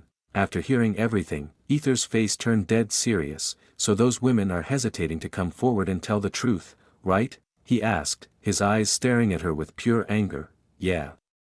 The principal was surprised to see his seriousness. She wasn't used to seeing this side of him, and it made her heart flutter unexpectedly. There was something about his earnestness that was incredibly endearing. 400 AP, Aether's eyes stared intently, his expression one of unwavering resolve. Which certainly surprised the principal. It's not like she thought poorly of Aether, rather. She assumed he wouldn't care about such matters. Looks like I was wrong again, she thought, feeling a warmth spread through her chest.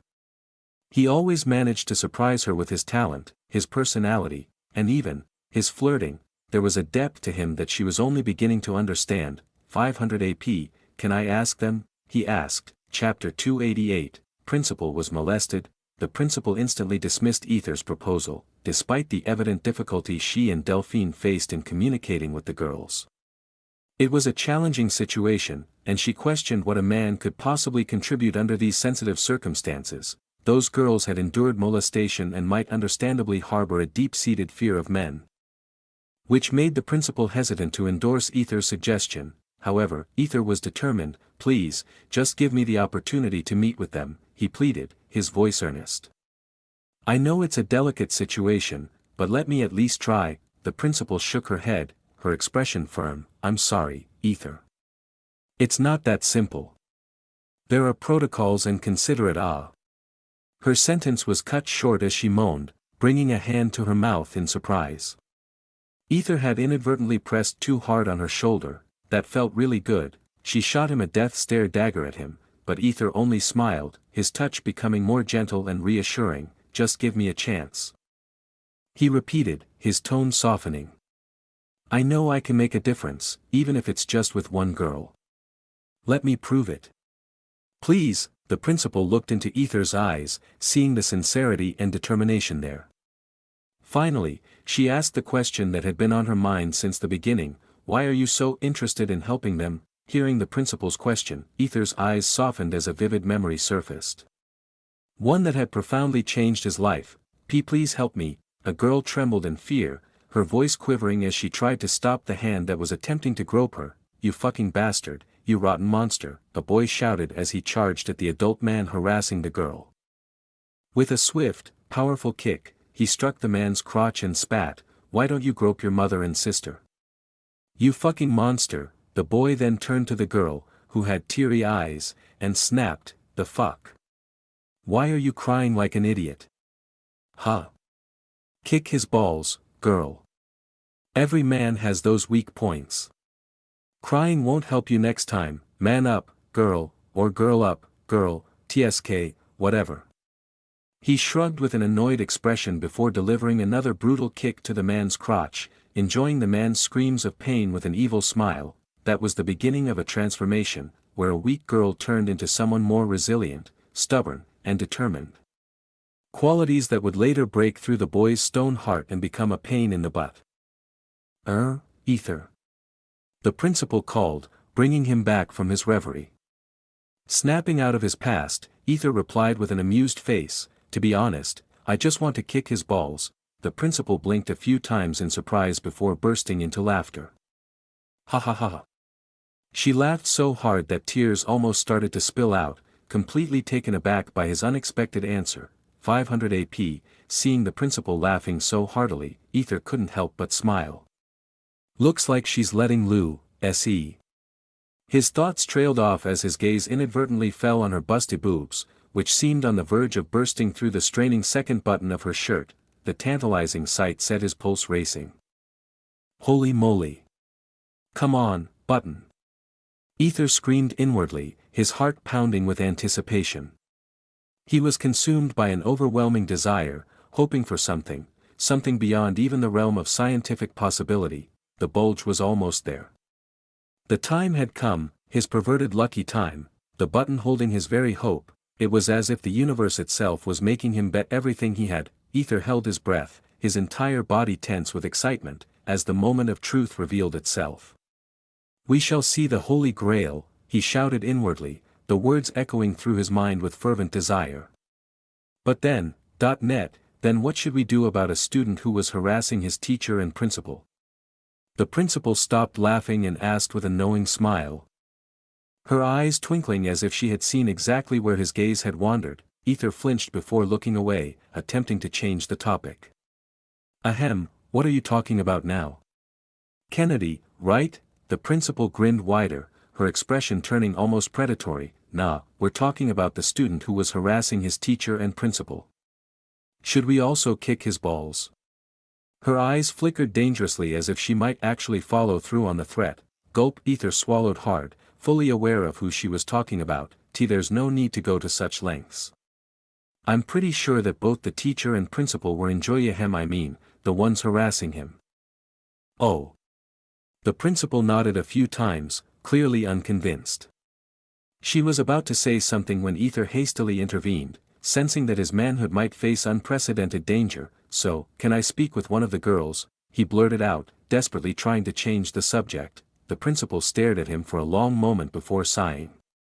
Well, since you begged, I didn't beg, though, Aether corrected her, his voice tense. Well, you will. She continued, undeterred. That's not goin'. The principal cut him off, her voice turning stern and cold. I will give you one of the girl's details, but be sure that if she says no, do not pressure her under any circumstance. Her tone left no room for argument. Her gaze piercing as if she would personally ensure he obeyed her orders. Aether nodded hurriedly, his eyes gleaming with determination. You don't need to worry, master. Your disciple will break those balls.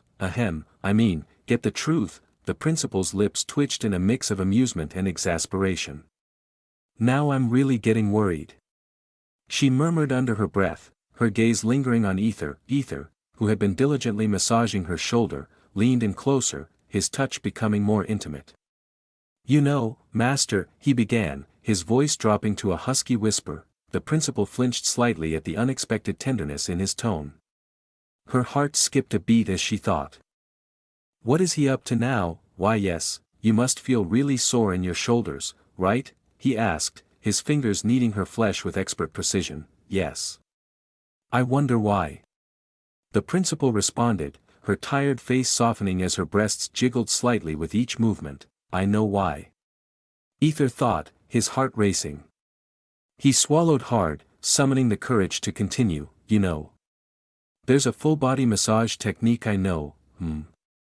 The principal tilted her head curiously, her eyes narrowing as she tried to decipher his intentions. Her mind was already racing, calculating what he was going to say next. Why don't you lie on the table? I'll massage your bus. Your back, thoroughly, Aether suggested, his innocent expression and wide, baby eyes making him look both earnest and innocent. If you want, feel free to lie naked. I promise I'll cover my eyes, he added, his voice filled with sincerity as he made a promise he intended to keep, even if the world breaks apart. The principal stared at Aether, who still maintained his innocent and helpful expression. He was really trying to help her. It was all for her sake. No one wanted their master to feel tired, so there was nothing wrong with Aether's innocent helpfulness. And yet, fuck off, the principal snapped, her face flushing with a mix of disgust and something she couldn't quite name. She turned her head away, annoyance clear in her expression. And yet, 600 AP, the principal's lips curved slightly upward, a small smile playing on her lips. Aether, though dejected, had lost his chance, but still, getting those points was enough to push his spirits. He moved before her, kneeling down like a knight, his hands outstretched as if receiving a sacred sword from a majesty. Principal, why yes. The principal was taken aback and jerked as she wondered why he was suddenly acting like this. this is the only way that you won't feel any soreness in your shoulders, he declared with pride, his voice ringing with conviction. He moved his hands slowly, deliberately. His eyes locked on hers. He was about to touch her underboobs. Let me hold the holy grail. He shouted, his face a mask of righteous determination, every fiber of his being focused on helping his master, and then, his hands touched her underboobs. No, that's what he thought before his vision blurred and he fell unconscious. And maybe that's too much. Those were his final thoughts before everything went black. This bastard, the principal screamed, her teeth gritted and her cheeks flaming red. She couldn't believe she almost let him touch her underboobs, even for a second. Her body trembled with a mix of anger and something she didn't want to acknowledge. She wasn't sure why she even let her guard down before this pervert jerk. She snorted, ready to leave Aether there to suffer in the cold. But as she stared at his innocent, unconscious face, she clicked her tongue, exasperated. Against her better judgment, she picked him up like a sack of potatoes. 700 AP, I am gonna break his body in the next training, she vowed through gritted teeth. Chapter 289, A Flower and a Human, Why are you following me? Don't you have a class to attend? Victor inquired, his voice tinged with curiosity as he glanced over his shoulder at Aether, who was trailing behind him with an inquisitive look. Well, don't you have a class to attend too? She responded, her tone laced with a mixture of curiosity and playful defiance. Aether had found her own class rather dull and boring, so she decided to follow Victor, who had a serious expression. Victor chose not to answer. He continued walking, his steps measured and deliberate, which made her really curious. As they approached the senior classroom, Victor paused briefly to peer inside. He observed that the room was absent of a professor. With students casually engaging in various activities, some were chatting, others working on assignments, and a few were simply idling. Without a moment's hesitation, Victor strode into the classroom. At first, the students didn't notice his presence, too absorbed in their own tasks, but then, hello, the students' attention snapped to him, the unexpected authority in his voice commanding their focus. They saw Victor standing at the front, a figure of composed confidence, with Aether just behind him, her eyes wide with curiosity as she took in the scene. Who are you? A student finally asked, breaking the silence with a note of confusion and challenge in his voice, instead of providing a direct answer. Victor scanned the room, his eyes locking on his target, a particular student who was still seated among the others. Victor allowed himself a small, inward smile before speaking. My name is Victor, a first-year student. Seniors. A ripple of recognition spread through the room, the students exchanging glances of surprise and interest. One of them exclaimed, I know him. He's the one who made the chosen ones eat dirt. Oh. Is it really him? Another chimed in, excitement lacing their voice. Thank goodness, he's really cold and hot, a female student murmured, her voice carrying a note of admiration. 100 AP, 100 AP, 100 AP, 100 AP, having captured their attention. Victor nodded, a small but enigmatic smile playing on his lips.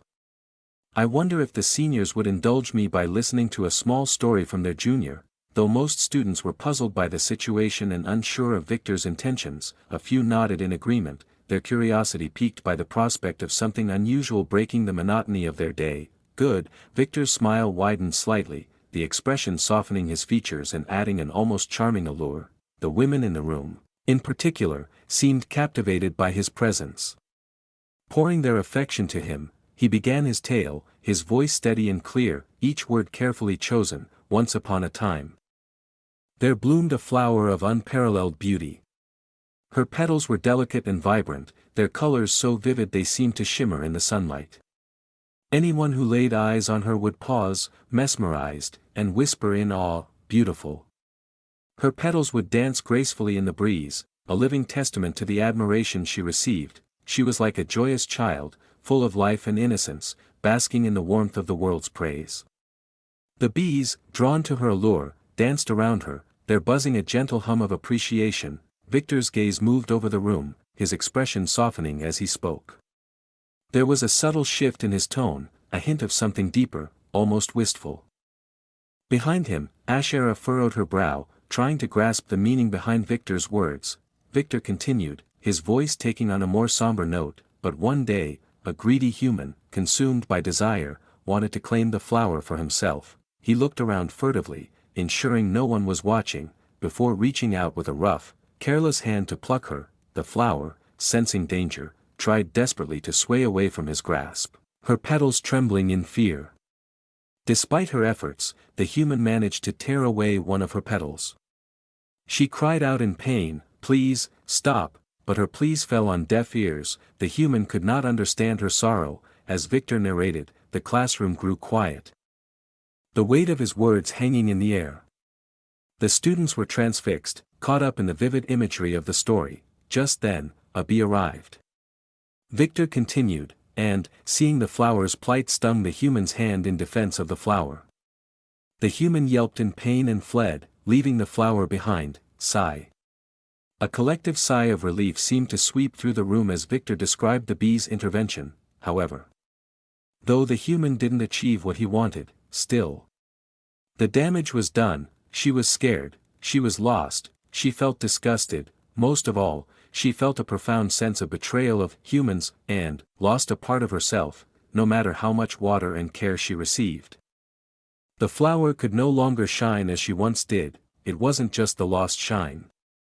It was more like that she no longer wanted to shine. She feared that if she allowed herself to bloom brightly once more, she might attract more harm. She didn't want to risk it. Didn't want to be hurt again, even though the bee promised to protect her from any future harm. The flower could no longer trust anyone. She stopped her joyful dance in the air, her spirit crushed by the weight of her fear and distrust. The bee, heartbroken and helpless, could only watch as the once vibrant and joyous flower withered away, consumed by sadness and fear. Other humans who passed by no longer paused to admire her beauty. They did not even glance at the flower now wilting in sorrow, oblivious to the story of her suffering and loss. In the end, the flower's light went out completely, her once dazzling presence extinguished, forever. The entire class turned dead silent. Meanwhile, Victor continued, his voice barely above a whisper. The human, oblivious to the pain he had caused, moved on to pluck another flower, repeating the cycle without a second thought. With those final words, Victor gave a slight nod, signaling the end of his story, and turned to leave the classroom. Aether, caught up in the intensity of the moment, hesitated for a moment before following him, casting a last look at the silent, contemplative faces of the students left behind. The students were left in a profound silence, each lost in their own thoughts, grappling with the implications of the story. Continue reading at mvle-novelbin.net. It was as if something had pierced their hearts, leaving an indelible mark that would linger long after Victor had gone. As they sat in stunned silence, a small, barely audible sound broke the stillness. Drip, drip, a tear fell from the face of one of the girls, glistening in the dim light of the room. Meanwhile, Victor had found a quiet spot on a bench, a little distance away from the senior classroom. He sat there, seemingly lost in thought, his gaze distant. Aether, unable to contain her curiosity any longer, approached him. "Why did you do that?" she asked, staring at Victor, trying to comprehend the meaning behind his actions and the story he had told in the senior class. Victor remained silent, his expression inscrutable. This silence only fueled Ashara's frustration and curiosity, making her pout in annoyance. She tried to touch the snowflake who was sleeping on his shoulder, but she hissed, which scared the hell out of her. As they sat there, the moment stretched on. Then, Victor's lips curled into a subtle smile as he noticed a girl slowly walking towards him. Her steps were hesitant, her body language conveying fear. The girl came to a stop in front of Victor, her legs wobbling slightly, her lips trembling as she tried to find the courage to speak. Aether frowned, puzzled by the girl's behavior. She was about to speak up when Victor glanced at her, a single, calm look that conveyed so much without words. Aether understood immediately and fell silent. After what felt like an eternity, the girl finally managed to speak, her voice shaking with emotion. "Why did the flower die?" Her voice was barely more than a whisper, yet it carried the weight of a deeply personal question. Victor, still gazing up at the sky, replied softly, his voice tinged with a quiet sadness, "Because she was scared. Lost her trust, and didn't want to live anymore." The girl's eyes welled up with tears. She nodded repeatedly, trying to process his words, and then turned as if to leave. But something in Victor's tone stopped her in her tracks. If only she had accepted the bee's help, Victor continued, his voice gentle yet firm, she might have shined brighter than before, much brighter than ever. His words hung in the air, resonating deeply within the girl's lips trembled even more. Without turning to face him, she asked, what if, that human comes again? What could a bee alone do against a human? Victor smiled gently, a warm, reassuring expression. The bee is not alone, he said, standing up slowly. The girl flinched slightly at his movement, stepping back instinctively. Bees are never alone, and neither are flowers, Victor continued, extending his hand towards her. That human would never come again, all the bees need is for the flower to accept their help. The girl stared at Victor, then at his outstretched hand. Her eyes filled with tears as she gulped, her throat dry and constricted. She hesitated, torn between her fear and the strange, comforting presence of Victor, who seemed to understand her pain more than anyone else had. However, overwhelmed by her emotions, she abruptly stepped back. I am sorry, she exclaimed, her voice choked with tears. Before turning and running away, Chapter 290, Succubus's Pheromones, Victor clicked his tongue in mild frustration as he watched the girl walk away, a hint of disappointment in his expression. He was hoping for a different outcome, but it seemed the situation was more delicate than he had anticipated. Asherah, who had been piecing together the details, finally understood the full picture. So, she's a victim of some kind of assault? She inquired, her voice tinged with concern and empathy. She paused, waiting for Victor to confirm her suspicions. When he didn't respond, she pouted slightly and added, if I were a victim, I don't think I would trust someone who hides behind a mask. Victor blinked a few times, turning to face her with a curious expression. Do you think so? He asked. If his mask was the problem, then he might not be able to help her. Asherah's pout deepened her expression, a mix of annoyance and playfulness. Now you're talking to me, she exclaimed, slightly exasperated. She felt a bit miffed that Victor only talked with her when it suited him, especially since she considered herself his friend. She felt he should talk to her more openly and regularly, not just when he needed something. Victor sighed, pondering what approach he should take next. He was genuinely concerned about the girl, but he was also frustrated by the limitations of his own methods. Damn, I don't think she'll come back, he thought, sensing Victor's unease. Asherah sighed softly, her expression softening into one of understanding. I'll ask you one last time. Tell me the details.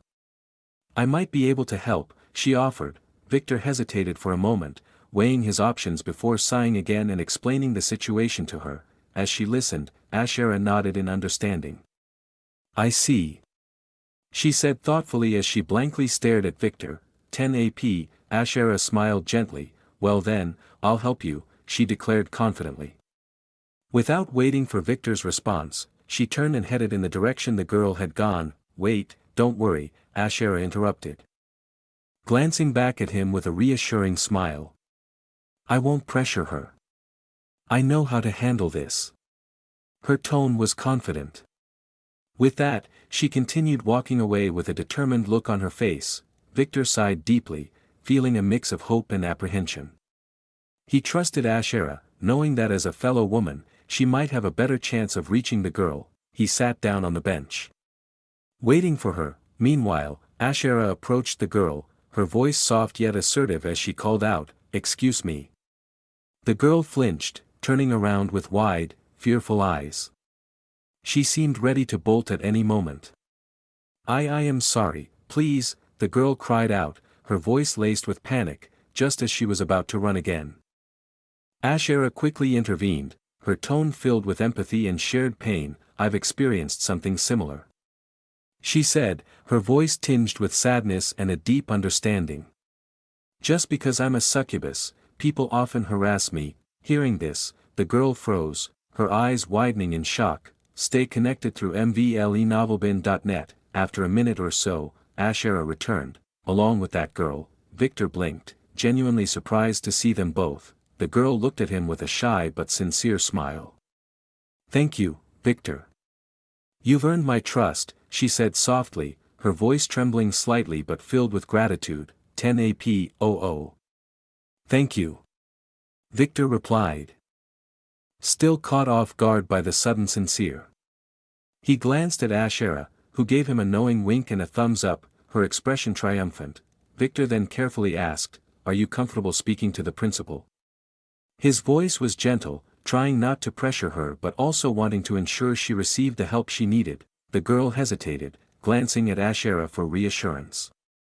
Ashera nodded encouragingly. He will be with you until the end, she promised. The girl nodded slowly, gathering her courage. If you are there Victor then, why yes. I will.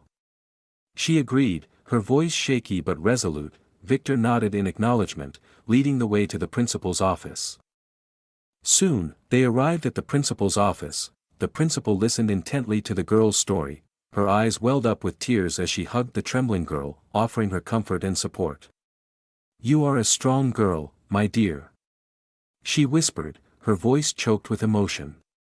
She then looked at Victor, nodding with a proud expression. 900 AP, Victor smiled softly, feeling a sense of accomplishment and relief. He quietly stepped out of the office, closing the door behind him.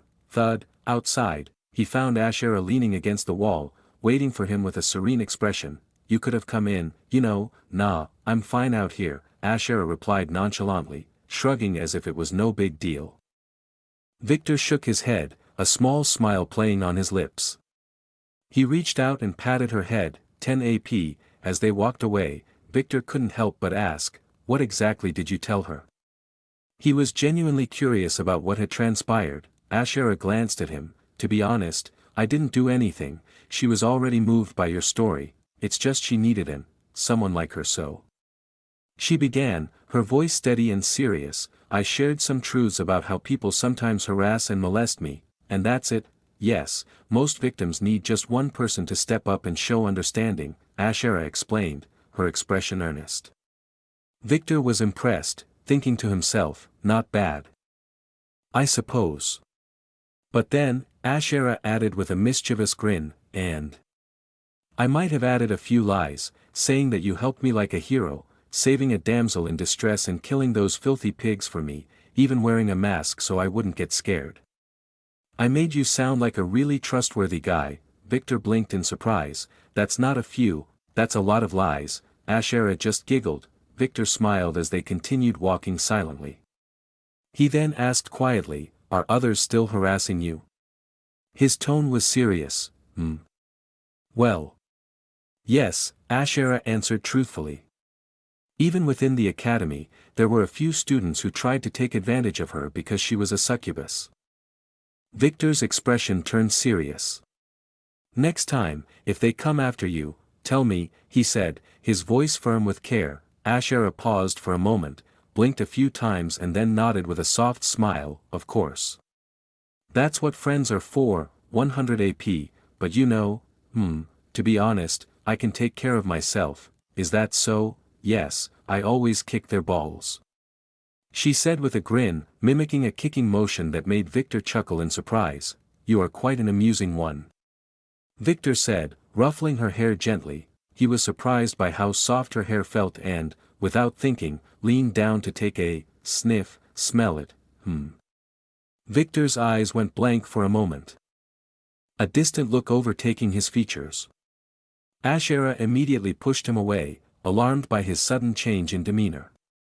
Are you all right? She asked. As a succubus, Ashera's body naturally emitted pheromones.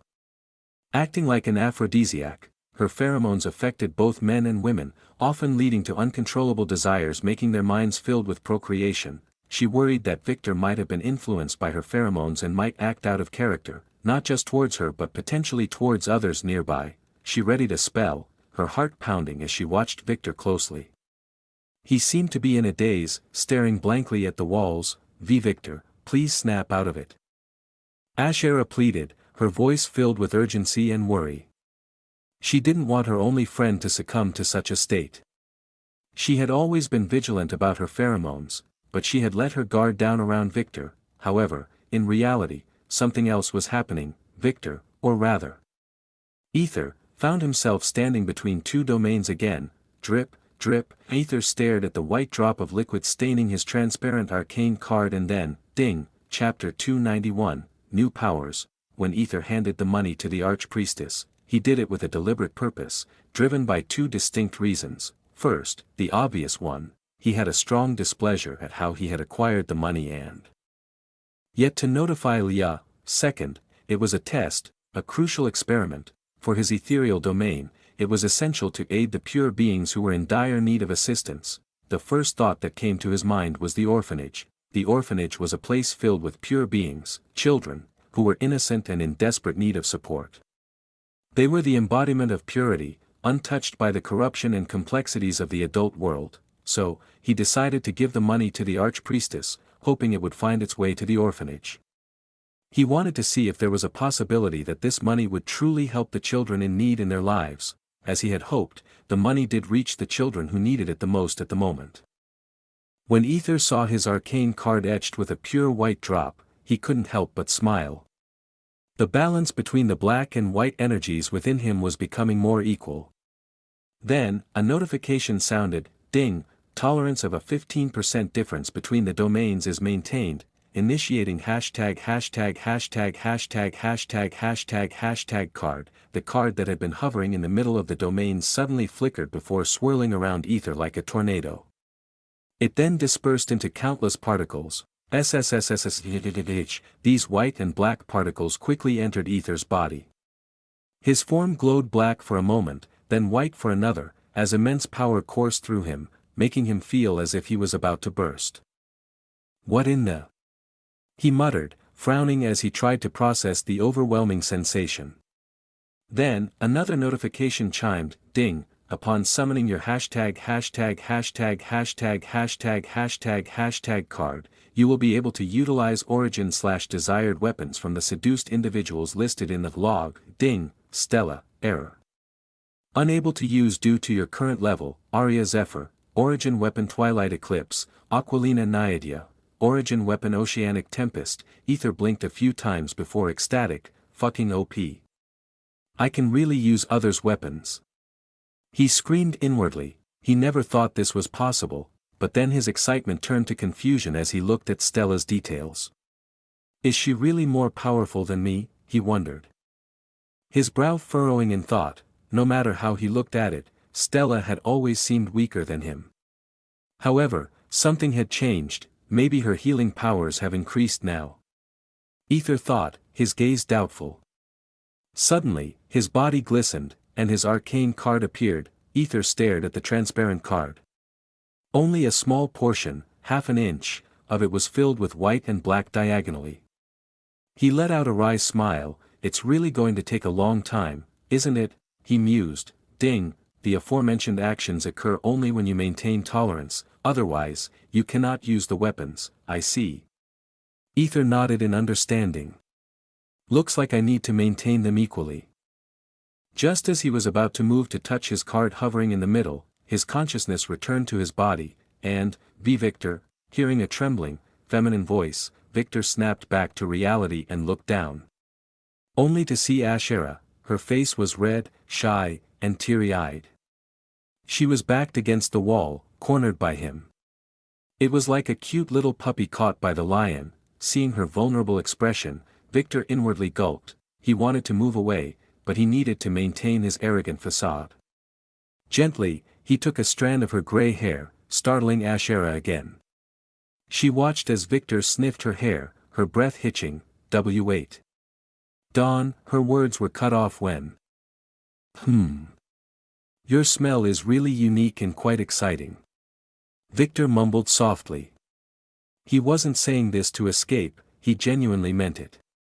Her scent was intoxicating, stirring something deep within him. Maybe it's because of her succubus lineage? Victor pondered, his thoughts racing. Meanwhile, Ashara's eyes widened in shock. She couldn't believe what she was hearing and seeing. Her lips quivered as she nervously asked, Are you all right? Of course, really?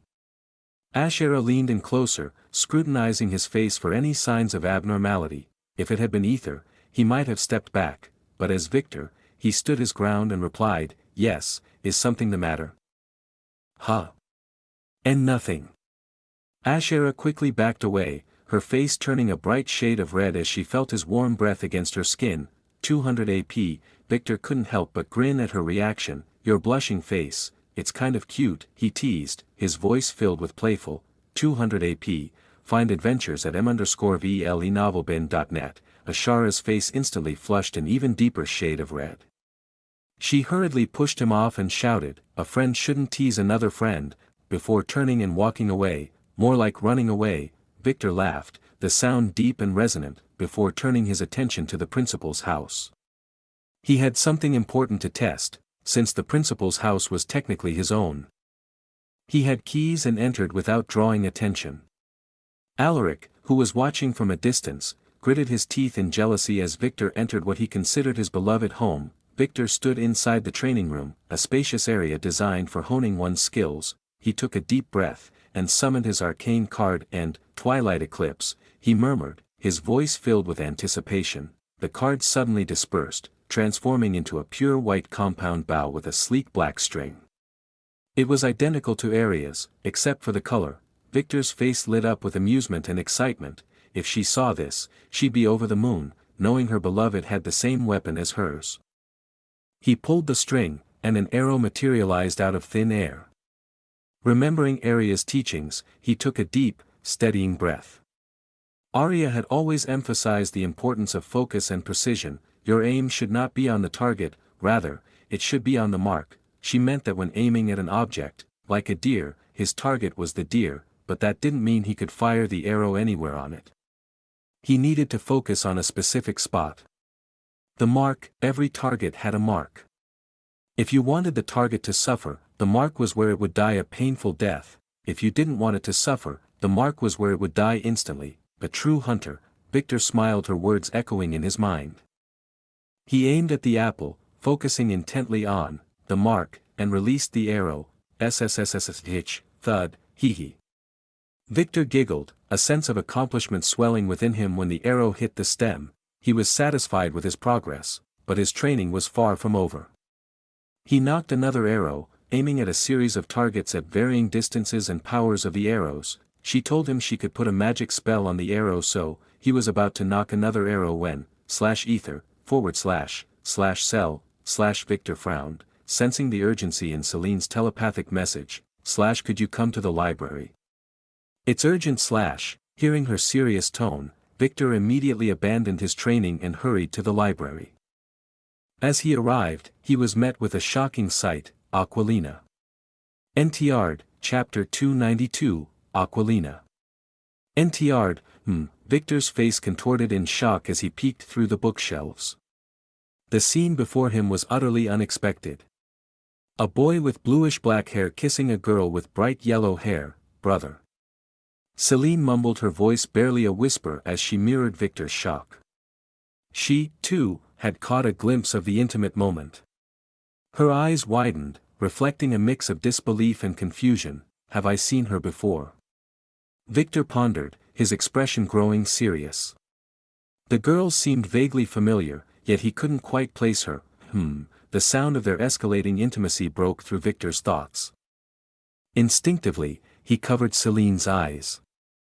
He pulled her back gently, not wanting her to see any more. I can't believe this is happening. Celine stammered, her voice tinged with disbelief and a deep sadness. Her expression twisted with pain, her eyes reflecting her inner turmoil. I thought he would at least be loyal to Princess Aquilina, but... Her voice trailed off, and her sadness morphed into anger. First, he betrayed my friend, hurting her deeply, all because our father found him a better match. And now, he's kissing an unknown girl behind his fiancée's back. Truly repulsive. Her voice grew harsher, almost as if she might retch, but Victor's steady presence helped her maintain her composure. Victor. Well, he never imagined Kai would act on his own without any prompting from his father. It seems the boy is growing up, but in the worst possible way, he mused silently, glancing back to observe the scene. The couple's fervent kiss seemed to escalate, both sucking each other's tongues with quite eager expressions. What should I do? Celine asked Victor, her voice quivering with uncertainty. Should she tell Princess Aquilina about this betrayal? Or should she stay silent and protect her brother? Despite his obvious wrongdoing, she knew her brother was wrong, but he was still her brother. As she wrestled with her emotions, suddenly something popped into her mind. A cunning idea formed in her mind. Should I blackmail him? The thought was tempting, almost intoxicating. She could use this information as leverage to gain ownership over Aether. Her lips curled into a sly smile as she entertained the idea. Not bad, brother, you're inadvertently working hard for your sister's sake. She chuckled inwardly. Just as she was about to put her plan into action, ahem, the sound snapped Celine out of her thoughts, and she turned to see. Princess, she blinked, her voice shaky with surprise. It was as if she couldn't believe her eyes, unsure if she was seeing the real Aquilina or if her mind was playing tricks on her. Yes. Aquilina nodded. Her gaze briefly flicking to Victor, who had stepped away from Celine and was now pretending to read a book, seemingly indifferent to the unfolding drama. Is something the matter? Celine stammered, trying desperately to block the view of the scene behind her. Her heart raced, knowing that if Aquilina saw what was happening, her plan totally fucked up. Aquilina frowned, her sharp eyes narrowing slightly. I could ask you the same, is something the matter? She repeated, her tone carrying a hint of suspicion. Of course not. Princess Aquilina, Celine exclaimed. No, more like a bit too loudly. She was determined to keep the secret, at least long enough to figure out her next move. Losing this opportunity to gain leverage over her brother was not an option. Meanwhile, the couple behind them remained blissfully unaware of the brewing storm, lost in their own world as they continued to kiss passionately, seemingly oblivious to everything else. Idiot. Celine screamed inwardly, feeling a surge of frustration. Aquilina, noticing Celine's odd behavior, raised an eyebrow. The princess was no fool, she could sense that something was amiss. Anyway, let me through, I need to get some books, she said, moving to step past Celine. Princess, there's something I need help with. Could you please assist me? Celine asked, her voice filled with desperation. She needed to buy more time. To somehow divert Aquilina's attention away from the compromising situation behind her, Victor, watching the scene unfold, couldn't help but grin inwardly. He sensed an opportunity brewing, one that could play to his advantage. This was a chance he could not afford to let slip through his fingers. He's soon going to get the princess. Aquilina's frown deepened at Celine's erratic behavior. Something is definitely off. She thought, growing more suspicious. With a determined expression, she pushed Celine aside, ignoring her pleas. Wait, but Celine's desperate cry fell on deaf ears as Aquilina stepped forward and, she stood frozen, her eyes widening in disbelief as she took in the sight of Kai and the unknown girl locked in a fervent embrace. Kissing with a passion that left no room for doubt, Aquilina's face remained unreadable, her expression carefully controlled. Celine, on the other hand, gritted her teeth, feeling her carefully laid plans went hell. Victor, now thoroughly engrossed, watched with a mixture of curiosity and anticipation. He was eager to see how this situation would unfold. The drama, however, was far from over. Celine flinched at the sharp call, turning to see Lia approaching. Lia looked annoyed, her brow furrowed in irritation. Do you know where Aether is? She asked, her voice tinged with frustration. She had been searching for him after he mysteriously disappeared, leaving her to manage a complex situation alone. An Oscar-level performance to trick Raven, which somehow worked to her surprise. Caught off guard, Celine hesitated, then raised her hand toward Victor, who immediately coughed to draw her attention. His subtle signal snapped her out of her confusion. Aether. He's currently busy outside, buying a few things, she relayed smoothly, repeating exactly what Victor had telepathically communicated to her. Lia sighed, clearly exasperated. Well, let me know when he returns, she said, her tone resigned as she turned to leave. Both Victor and Celine let out a breath of relief, thinking they had narrowly avoided another crisis. However, Aquilina. Lia suddenly noticed the princess standing eerily still. Her back to them, and her demeanor unnervingly calm. Shit, both Victor and Celine cursed inwardly, realizing that the situation had just taken a critical turn for the worse. Even Victor, who didn't care for Kai, felt a pang of pity for him, his ex, his current fiancé. Really bad situation. Celine tried to intercept Leah, but the latter, like Aquilina, sensed something was wrong. Ignoring Celine's weak attempts to block her path, Leah pushed her aside and stepped closer to the scene. What's going on? Her words trailed off as she froze, her mouth dropping open in shock. There, in plain view, was Kai, deeply engrossed in a passionate kiss with an unknown girl. Leah, unable to contain her reaction, looked from Aquilina to Kai and back again, her face a picture of disbelief. Finally, she burst into laughter, a mix of incredulity and amusement. You're being cucked by some random girl. Pffftttt. She nearly doubled over, struggling to contain her laughter. Her reaction snapped Aquilina out of her stunned silence. Not only snapped Aquilina but also the love birds who were in their world snapped back. Aquilina glanced at Leah, who wore a pitiful yet amused expression. Leah patted Aquilina's shoulder, attempting to console her but failing to suppress her giggles. Be strong. Pffftttt, she mumbled, her amusement barely contained. Never in her wildest dreams had Leah imagined seeing her once rival Aquilina in such a compromising and humiliating situation. Just like her, the irony was almost too much to bear. Victor and Celine were surprised by Leah's reaction. Looks like she really moved on. They thought in unison. Just seeing her expression, they could understand Leah didn't even care for Kai's actions. This is what they call karma. Leah thought, her gaze shifting from Aquilina to the unfortunate couple. She felt oddly fortunate, having escaped such a public disgrace herself. As for Aquilina, her fiancé kissing another girl was a sight that would haunt her. Leah could only silently pray for Aquilina's shattered heart. Though the situation also amused her greatly, Aquilina's lips twitched as she brushed Leah's hand off and stepped forward with measured deliberate steps. Meanwhile, Kai's face drained of color. He felt as though he was about to cut off, like a chicken. His body trembling with fear and guilt. The girl with yellow hair, her face paling, clung to Kai's shirt, her eyes wide with fear. Aquilina stood before them, her gaze piercing as she looked the girl over, noting her twin braids. She looks familiar, Aquilina thought, her brow furrowing. Isn't she one of the girls who teamed up with Kai during the Capture the Flag event? Recognition flickered in her eyes. Just then, Kai stepped forward, placing himself protectively in front of the trembling girl. Noticing his movement, Aquilina snapped out of her reverie. Just as Kai opened his mouth to speak, to offer some kind of explanation or apology, Aquilina, it's not. He began, but Aquilina's attention had already shifted.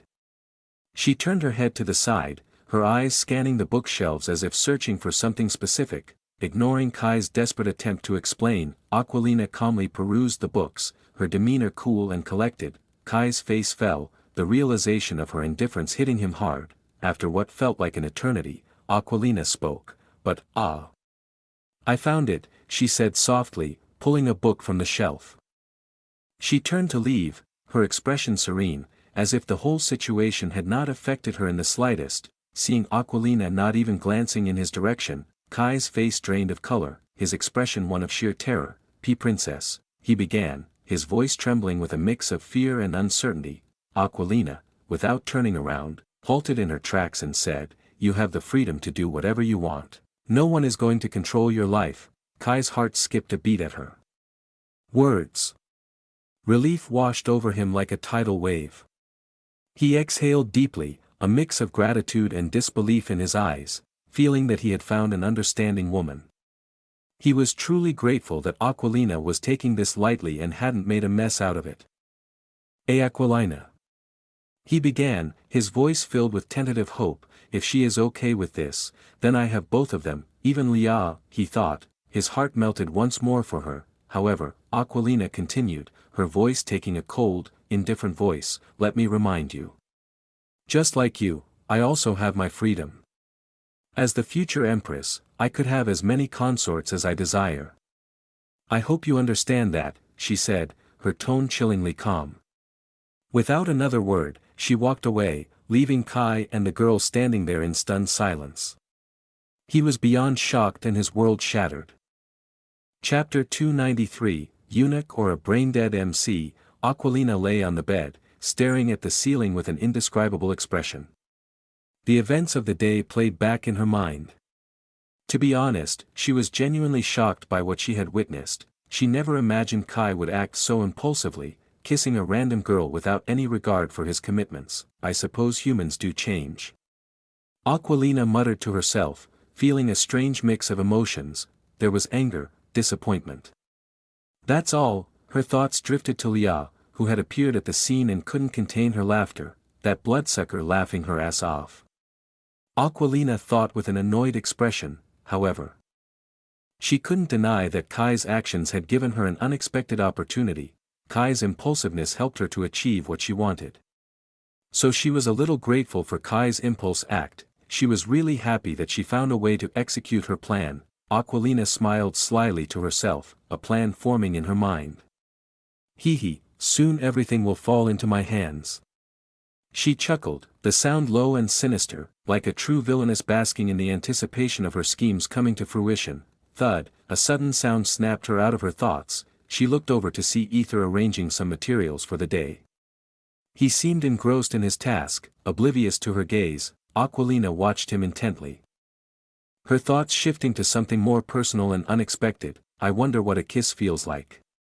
She murmured, almost to herself.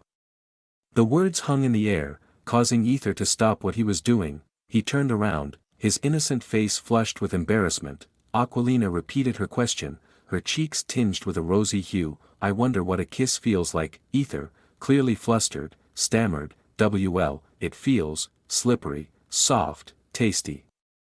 His face reddened further, and he looked away, clearly uncomfortable with the topic. Aquilina's eyes widened in surprise and shock. No, not because she was shocked by the Aether's explanation. Maybe a little, anyhow, the real one was. She couldn't believe how he had answered. Is he serious? She screamed inwardly, her thoughts racing. She had expected him to be more assertive, to perhaps take the lead and show her, as she believed a man should. That's what man was supposed to do, yet. Here he was, blushing and shy, far from the boldness she had imagined. TSK, how in the world did he manage to seduce Arya with that innocence? Aquilina wondered, but as she looked at his gentle, smiling face, she felt her irritation melt away. There was something endearing about his innocence, something that drew her in despite herself. 7,000 AP, and maybe, it's because of that innocence, she thought, her expression softening. She found herself falling for him again and again, clearing her throat. Aquilina spoke gently, Aether, could you listen to me, please? Aquilina's voice was almost pleading, a rare softness in her usually commanding tone. Of course. Aether replied immediately, standing up and walking over to her. He stood beside her bed, looking down at her with concern. Aquilina smiled and patted the space next to her, inviting him to sit. But Aether hesitated, shaking his head slightly. Aquilina sighed, feeling a mixture of frustration and affection. She decided to be more direct. I order you to lie beside me, she said firmly, P-Princess. Aether stammered, clearly taken aback. However, he complied, albeit reluctantly, lying down beside her. Aquilina's heart raced as she looked at him, taking in his handsome face and gentle expression. Being this close to him made her heart skip a beat, and she felt a tumultuous mix of emotions she couldn't fully understand or control. His proximity stirred something deep within her, a longing she had kept when he left her. Suddenly, Aquilina reached out and touched Aether's hand. He flinched at the unexpected contact, his instinct to pull away strong, but she held his hand tightly, not letting go. After a few moments of struggle, he relaxed, letting her hold his hand. The warmth of his skin against hers sent shivers down her spine. Aquilina grinned inwardly as she felt Aether slowly start to hold her hand back. She began to tell him about the events of the day, her voice filled with emotion. You know, Aether. Kai, your master, he cheated on me, she said, her eyes turning teary and sad. Aether's eyes widened in shock. See, cheated on you? Master Kai? Why yes, Aquilina stammered, her expression pained as she fought back tears. Seeing her pained expression, Aether tightened his hold on her, his own emotions swirling. The sight of her suffering ignited a fierce protectiveness within him. Aquilina's face became even more teary as she continued to describe how Kai had cheated on her with some random girl. She recounted how she had confronted him, but he had coldly ignored her, saying, "I am in love with her," before pushing her away. The memory of that moment nearly broke her heart anew. She had cried in front of everyone, feeling belittled and looked down upon. The embarrassment and shame had been nearly unbearable.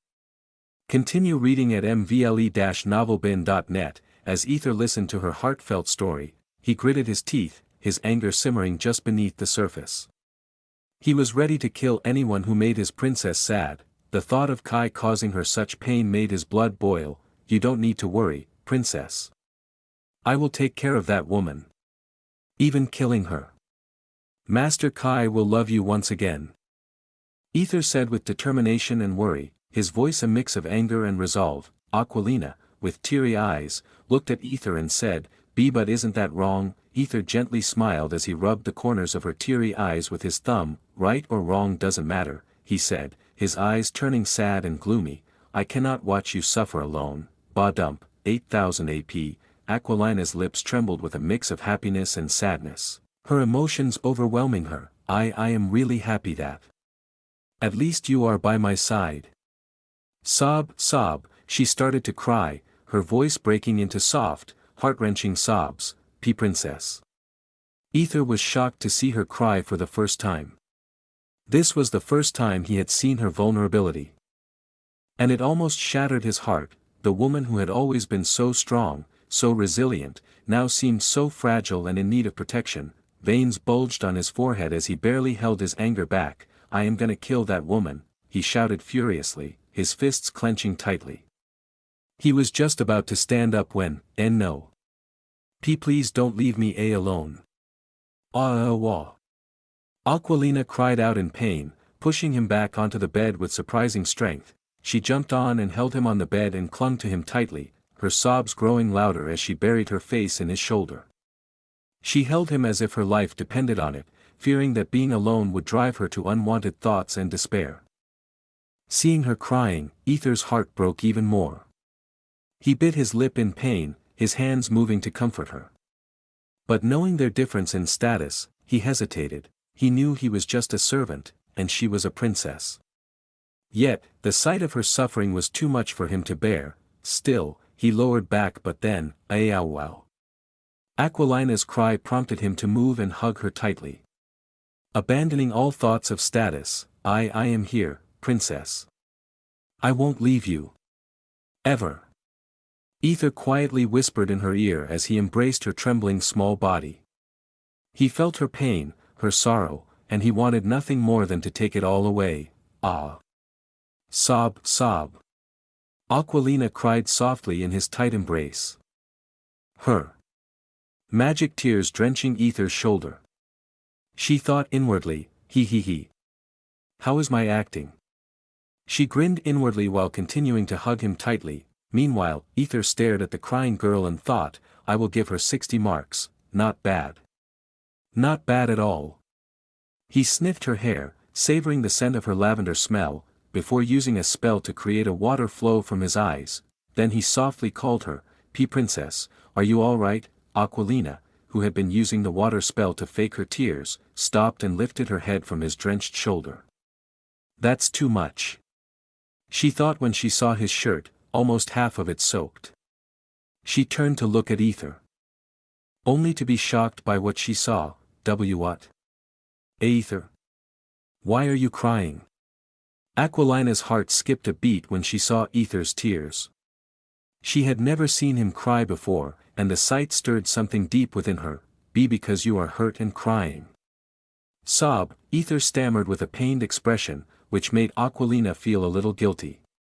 She hadn't expected him to react so strongly. 9000 AP, how cute, my innocent Aether, she thought, her pained expression turning inwardly playful, but I need to do this, otherwise I will lose him forever. She gently rubbed Aether's tears away, her fingers tenderly brushing against his cheeks before traveling towards his lips. I wonder what a kiss feels like, she murmured, her voice barely above a whisper. Her eyes locked onto his, filled with a longing she could no longer suppress. Aether. Aether blinked a few times, seeing her leaning at his lips. Even a dense character would understand the situation, and if not, then he was either a eunuch or a brain-dead MC. Their lips were about to touch when Aether was about to pull his next plan. Wait. Aquilina shouted suddenly, stepping back abruptly. Chapter 294, Lights, Camera and Action. Wait a second.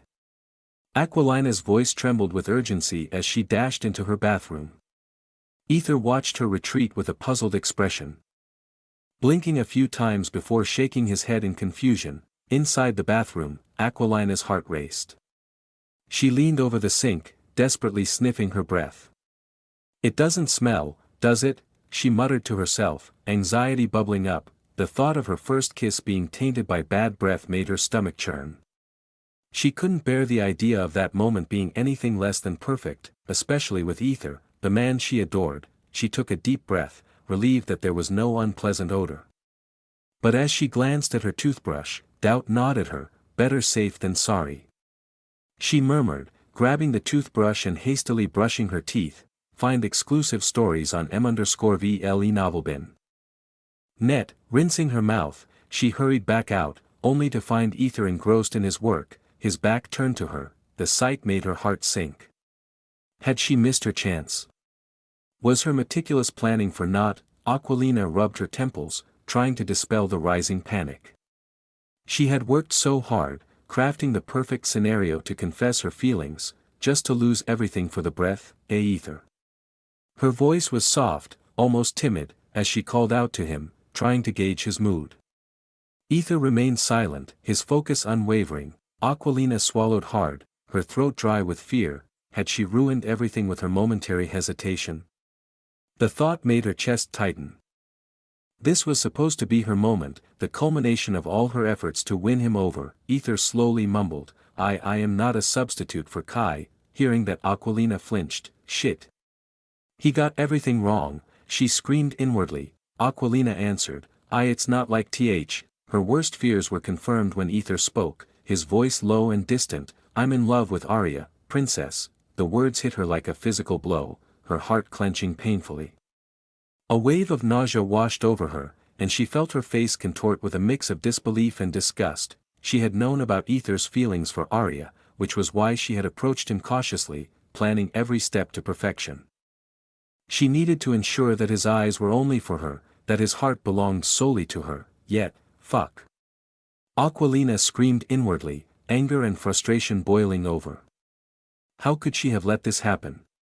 She gritted her teeth, feeling the sting of lost opportunity. She had been so close, and now it felt like everything was slipping through her fingers. I won't betray my love, Aether continued, his tone resolute, his expression that of a man deeply committed, a most loyal one. His words, laced with a quiet determination, were like daggers to her heart, cutting deep and leaving her breathless. Aquilina's mind raced. This unwavering loyalty of his was what she had feared the most. It was why she had been so careful, so deliberate in her actions. She knew Aether better than anyone and knew his fierce loyalty to those he cared about. It was both his most admirable trait and her greatest obstacle. She clenched her teeth, her mind whirling with desperate thoughts. She didn't want to force him, but she was running out of options. She had to make him choose, to see where his true loyalties lay. Her voice quivered as she spoke, her eyes wide with feigned vulnerability. So, you love Arya more than me? Aether's eyes widened, caught off guard. He stammered, Princess, please, answer me, Aether. Aquilina's voice rose, a mixture of pain and desperation. She needed to hear him say it, needed to know where she stood. Aquilina pressed on, her voice trembling with barely contained emotion. Are you going to abandon me? Aether's reaction was immediate and intense. Of course not, he shouted, the force of his words startling them both. His eyes blazed with a fierce protectiveness. Then tell me who you love the most, Aquilina insisted, her eyes boring into his, searching for the truth. Aether's expression twisted with anguish. Please, don't make me choose, he pleaded, just answer me, damn it. Aquilina's voice cracked, her frustration and heartbreak pouring out in a raw scream. Her body trembled with the intensity of her emotions.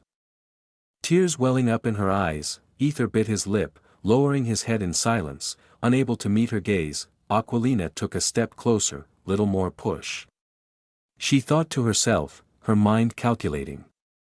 Meanwhile, Aether couldn't help but think with an amusing face, she's really cooking something. Let her cook. Standing right in front of him, she gently lifted his chin, forcing him to look at her. Aether's breath caught in his throat as he saw the tears glistening in her eyes, threatening to spill over. Princess. He breathed, reaching out instinctively to wipe away her tears, but before he could touch her, she pulled back, her eyes cold and hard. If you don't love me anymore.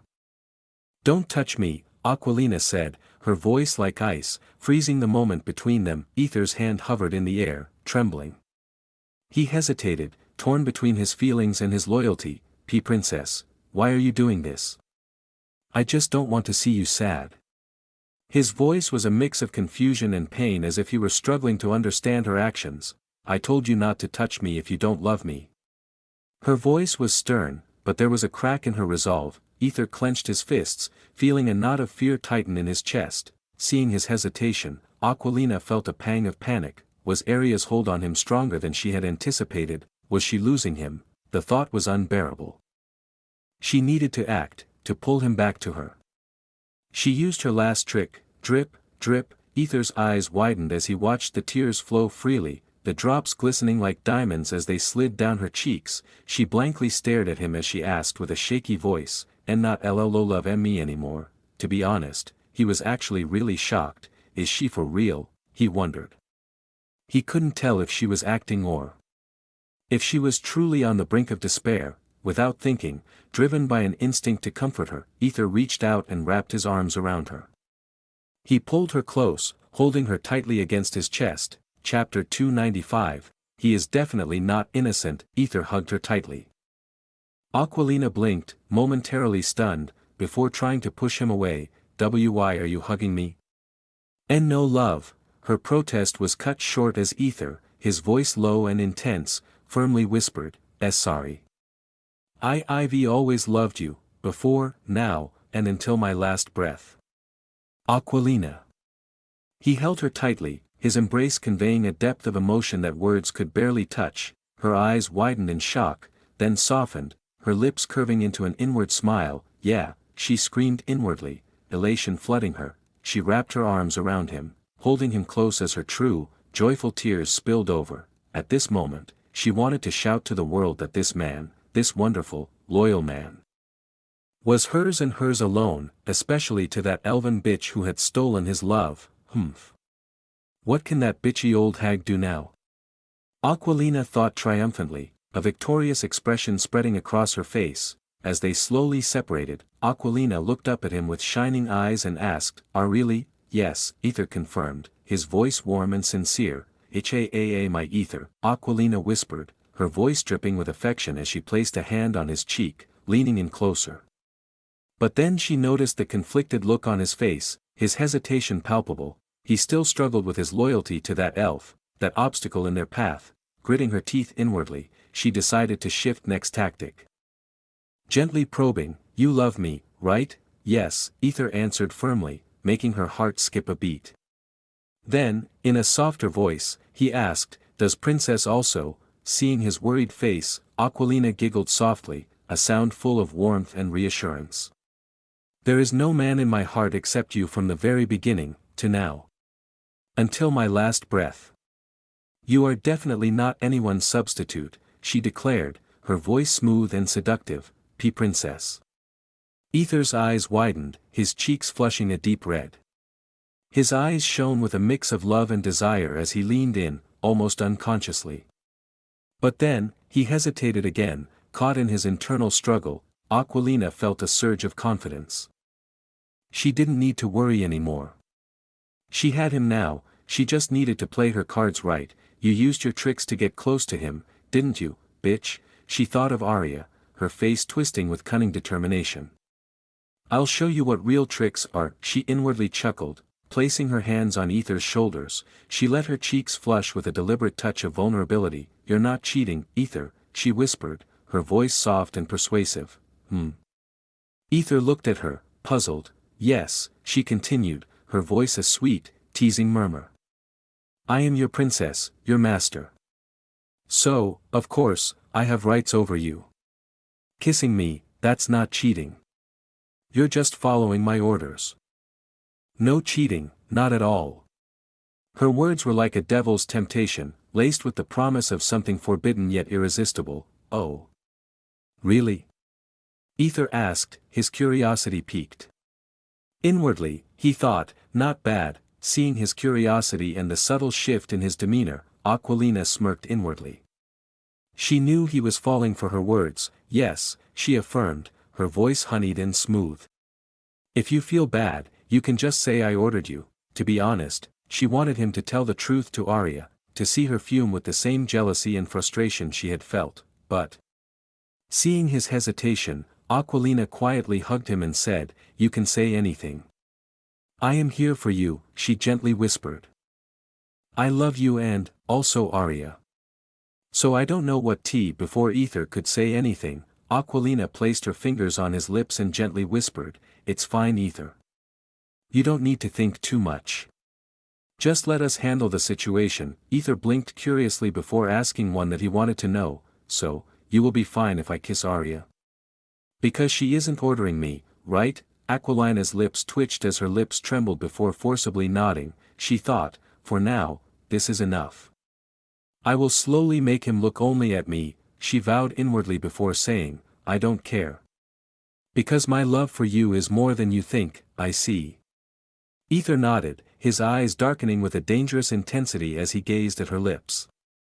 8000 AP, Aquilina's heart raced, her cheeks flushing a deeper red. ETHMMFFFF, she barely had time to react before Aether moved in, capturing her lips in a heated kiss. Aquilina's eyes widened in surprise, then fluttered shut as she surrendered to the sensation.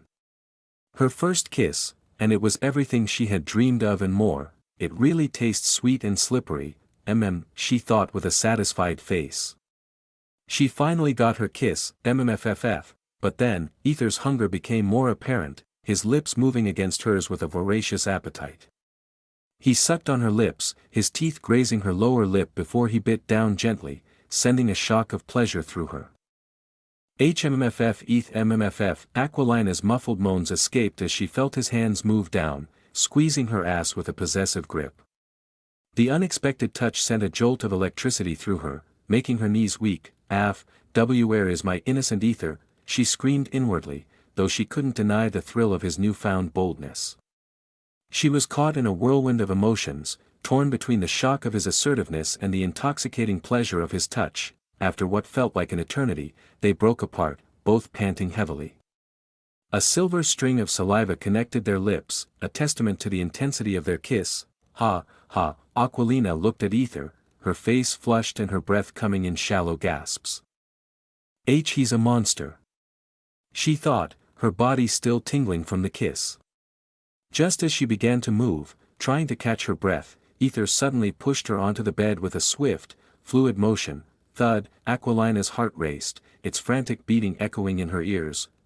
She looked up at him, her eyes wide and vulnerable, her legs instinctively bending in a defensive posture. The look in Aether's eyes was primal, raw, and unrestrained like a ravenous lion finally set free after days of starvation.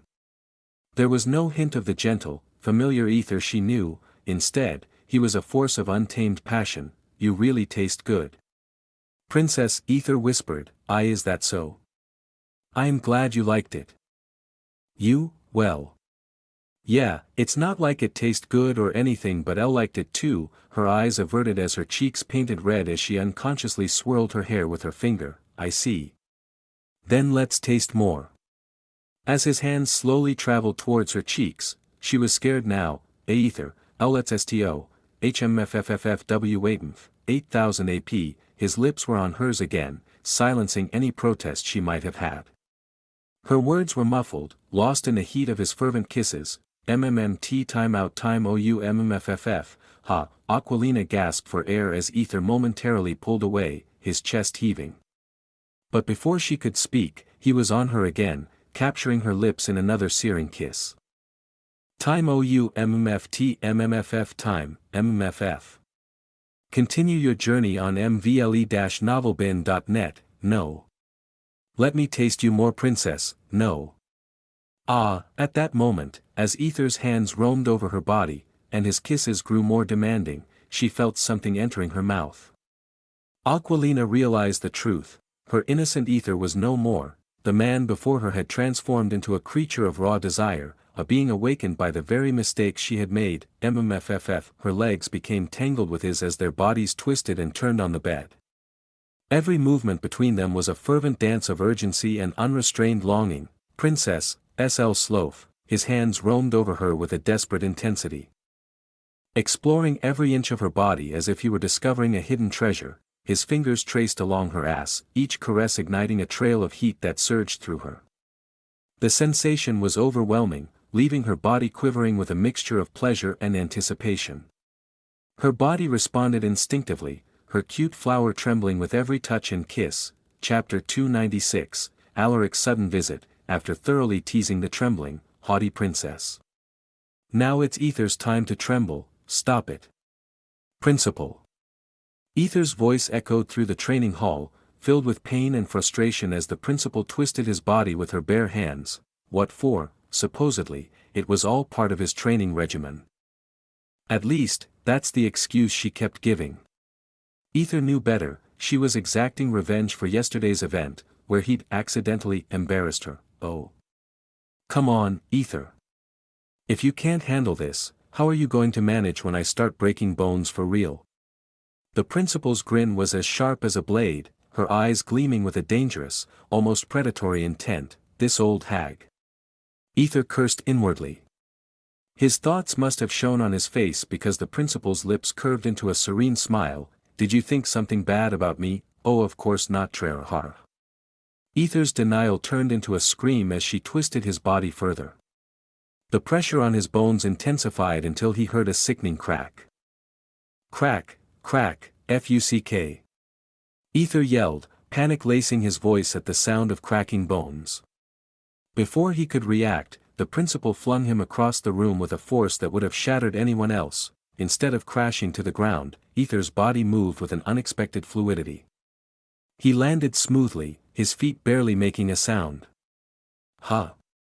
He looked at his hands, then back at the principal, astonished by the newfound grace in his movements. The principal smirked, a hint of pride mingling with her amusement. Did you get into a fight with someone of a higher level? She asked, her tone both curious and knowing. Aether furrowed his brows, confusion clear in his expression. What do you mean? Your muscles and bones were stiff as if they'd been broken by strong one and healed repeatedly. They were quite rigid, so I twisted your body a few times to loosen everything up, she explained, her voice as casual as if discussing the weather. Her eyes narrowed slightly, studying his reaction. Did you fight someone stronger? Yes, 900 AP, did you win? Sadly. I lost. Utterly defeated, couldn't even scratch their body, Aether confessed, bitterness evident in his tone. 900 AP, the principal studied him intently for a moment, then walked over, her steps deliberate and measured. Aether tensed, every muscle in his body on alert. He didn't know what to expect, another brutal lesson. Perhaps, but instead, the principal did something unexpected. She gently patted his head. You did your best and survived. I'm proud, she said, her voice surprisingly soft though she wasn't sure what happened but she did guess after seeing his growth in a small amount of time. The unexpected kindness in her words struck a chord deep within Aether. His eyes welled up with tears, and before he knew it, he was rushing towards her, seeking comfort like a child. Principal, he cried, trying to hug her, craving the warmth and reassurance of her praise, but the principal's expression hardened. Hell no, brat, she snapped, catching his face in her hand and shoving him back with enough force to send him sprawling. She wasn't fooled, she knew when he was acting, and her eyes narrowed with a mix of annoyance and amusement. Aether landed on the ground, unscathed. He clicked his tongue in frustration. Tisk, he muttered, glaring up at her. She never let her guard down, not even for a second. It was infuriating, but then, out of nowhere, a sharp, piercing sound filled the room. Ding dong, the principal sat gracefully on the plush sofa, her eyes keenly fixed on. Alaric sat before her, what a sudden surprise, Alaric. What's the reason for this untimely visit? The principal asked, her tone measured but laced with curiosity. Alaric returned the smile, though it didn't quite reach his eyes. I apologize for coming without prior notice, Principal. I hope I haven't interrupted anything important. A sharp voice cut through the air, dripping with irritation. TSK, you interrupted my private training session with my only principal, Victor interjected, his tone filled with barely concealed disdain. Alaric's smile faltered, his face turned ugly as his focus shifted to Victor, who lounged a little too comfortably beside the principal. There was something about Victor's casual proximity that set Alaric on edge. Victor, respect your elders, the principal admonished, her voice carrying an edge that demanded compliance. Victor merely shrugged, turning his head away in a dismissive gesture that only deepened Alaric's anger. The sight of Victor, so casually close to the principal, made Alaric's blood boil. He never even had that chance. Alaric could feel the veins on his forehead pulsing, but he forced himself to maintain composure. It's fine, Principal. As your sole disciple, it's natural for him to exhibit some arrogance. After all, without it, one risks being overrun by others. He's a good student, Alaric remarked, his voice smooth like his ass. Victor looked at him as if he was licking her foot like a dog. Anyhow, tell me the reason for your visit, the principal said, steering the conversation back on track. Alaric's expression grew serious as he cleared his throat. I've come regarding the matter of Professor Kennedy.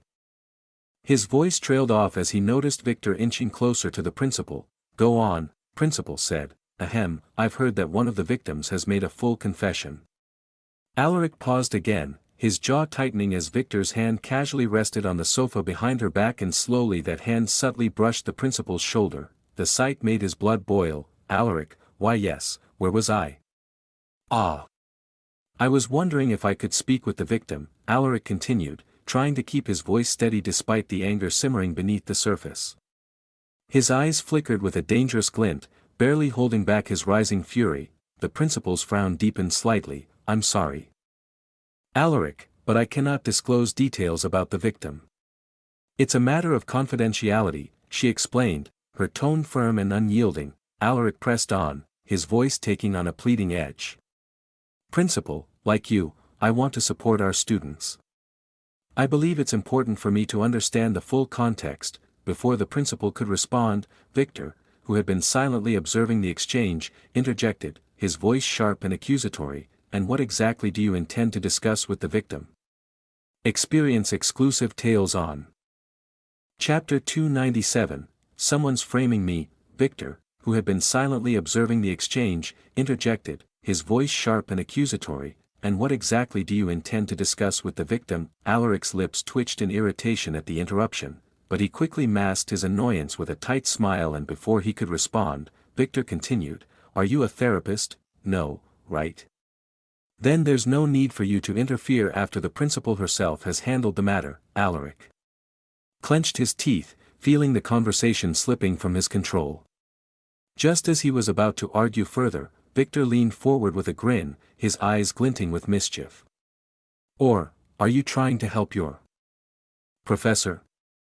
Victor's tone was dripping with insinuation, his words a carefully aimed barb. Alaric's eyes widened in surprise and outrage. No, Principal.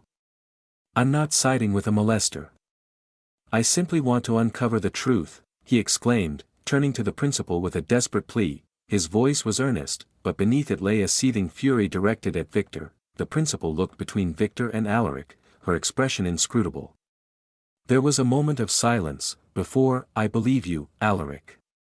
However, as I've said, I cannot share the details with anyone. That includes you, she finally said, her tone measured and firm. Alaric sighed, a mix of relief and frustration washing over him.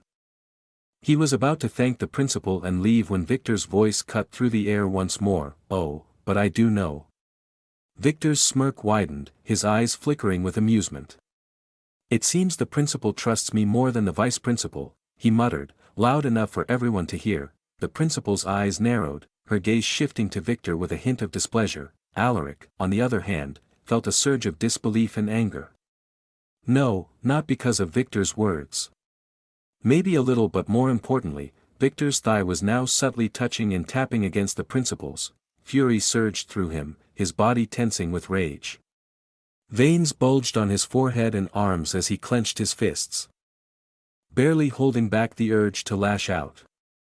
"Have a nice day," he spat out through gritted teeth, before storming out of the room, his footsteps echoing with anger. As the door closed behind him, Victor wore a satisfied smile, as if he'd won some great victory. The principal, however, was not amused. "Ouch." Victor winced as the principal pinched his thigh, her eyes flashing with annoyance. "You have quite a nerve, annoying an arcane king. Do you have a death wish?" she scolded, her voice low and dangerous, a clear warning in her tone. Victor shrugged, his expression nonchalant.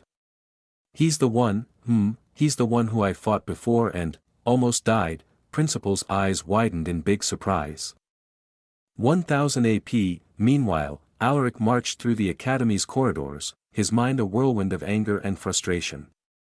Each step felt heavy, laden with the weight of his seething emotions, that lowly being. "Just because you have her recognition doesn't mean you can touch her so casually, you filthy wretch," he seethed, his voice a low growl of barely controlled rage. The image of Victor's leg on the principal, so casual, replayed in his mind, fueling his anger further. He clenched his teeth, his fists shaking with barely restrained fury. "Just you wait. I'll make sure neither you nor that filthy servant will remain in this world or any other," he muttered darkly, his voice a venomous whisper.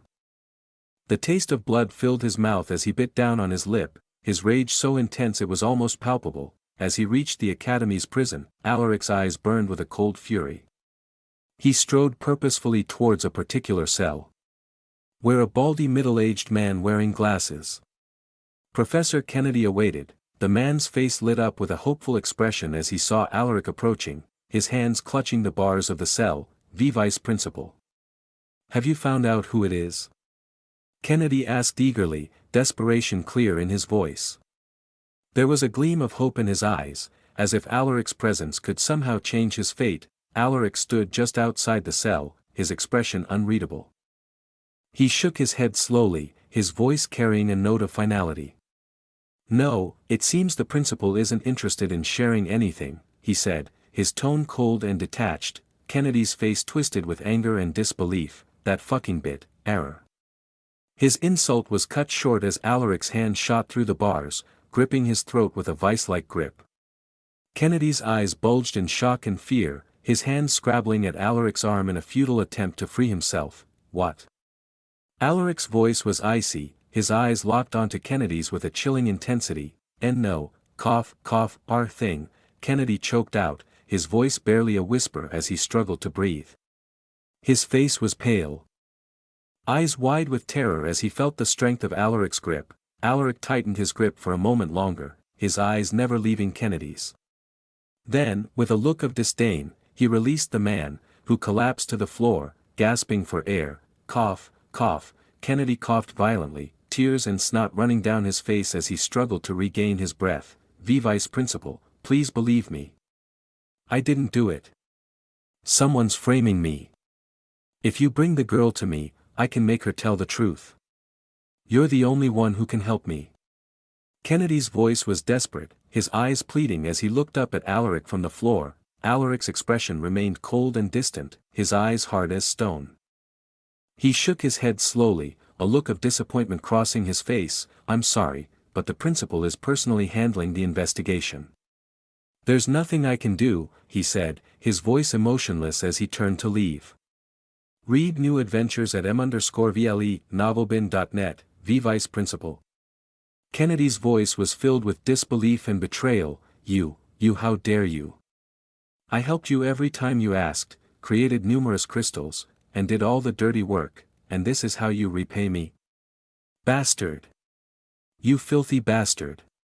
Kennedy screamed after him, his voice echoing down the cold, stone corridors. Alaric walked away, a small, content smile playing on his lips. But then, Tang, Chapter 298, Death Spells.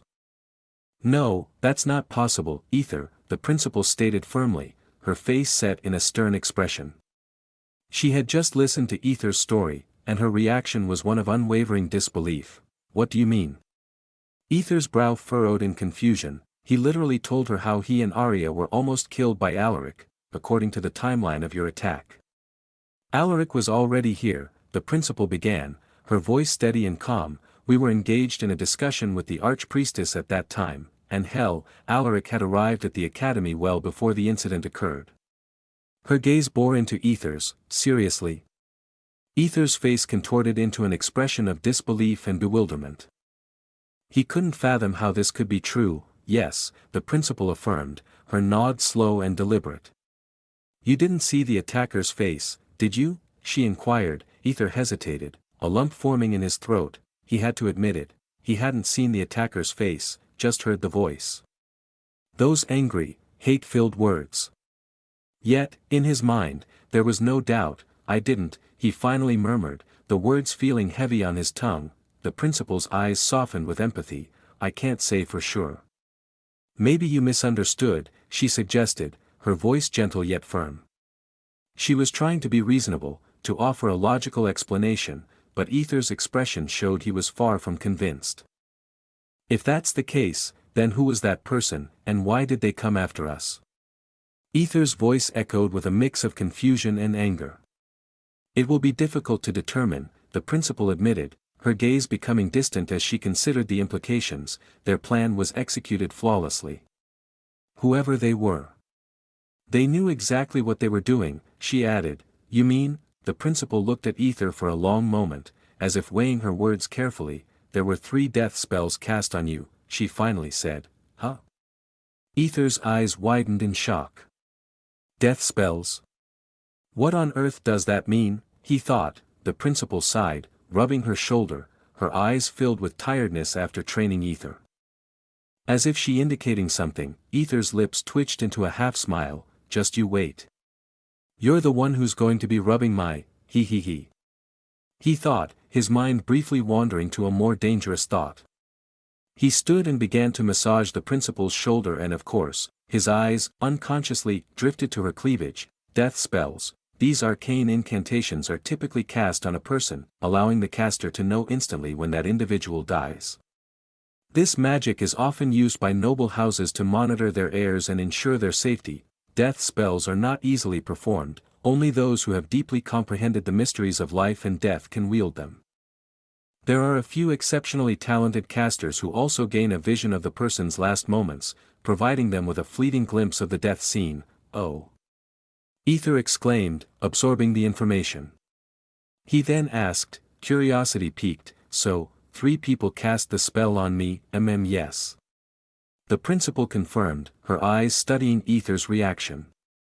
She chuckled softly, her amusement tinged with a hint of warmth. But don't worry too much, this spell isn't harmful. Whoever cast it wanted to protect you, she reassured him. How did you know there were 3 spells? Aether asked, eager to understand the intricacies of the magic involved. The principal smirked, a proud glint in her eyes. And replied with a single word, sovereign. Aether nodded, his expression one of amused respect. He had an inkling of who the other 2 might be, the Empress, the Archpriestess, and... He thought, then said aloud, you too, right? The principal chuckled warmly before nodding. Of course, I wouldn't let my disciple die without me knowing, she declared, her voice filled with a mix of pride and protectiveness. Aether smiled, as he stared at her. Meanwhile, she also stared at Aether. Her eyes gleamed with something as she looked at Aether, her gaze lingering on the faint glow of the 3 different arcane energy signatures enveloping his body. She was still amazed at the confluence of energies. When the principal first encountered Aether, she was taken aback to see a servant enveloped in a single death spell. Initially, she thought it might be the Empress. However, the Empress had only cast the spell after the contest, upon witnessing his sacrifice to save her daughter. Then finally it was she who cast it, so she only knew 2 out of 3, who could the 3rd be? She wondered, the question gnawing at her. She frowned as she thought of the recent actions of the Archpriestess. Suddenly, but I still think it was Alaric, Aether insisted, his tone unwavering. He couldn't shake the feeling, the certainty that it was Alaric who had confronted him. The principal sighed deeply. A sound full of weariness and resignation.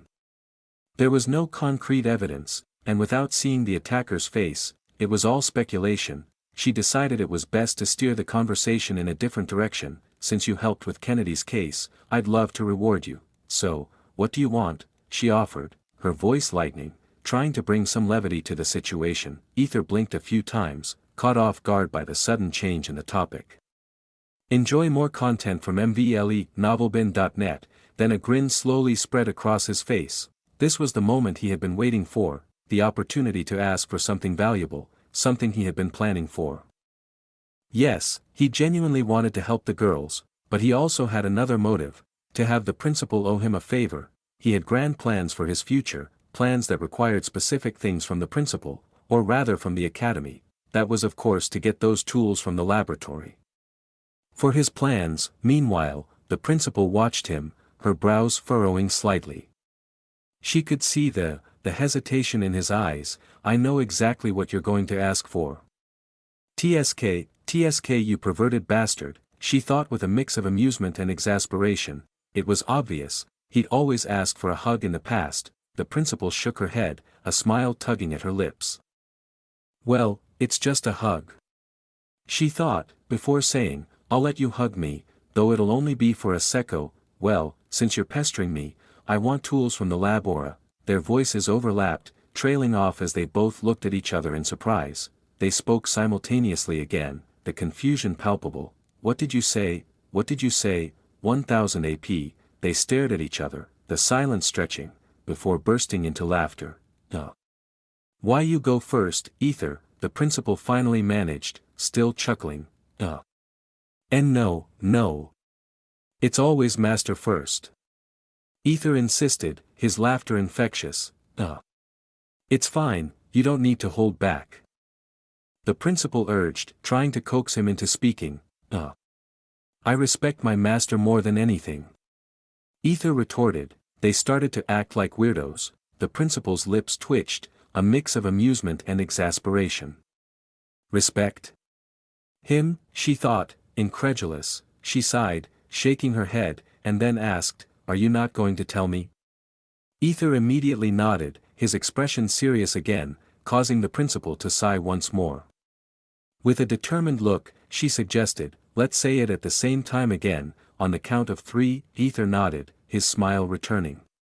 Of course, 1, 2, 3, neither of them spoke, the silence filled with a mixture of anticipation and awkwardness.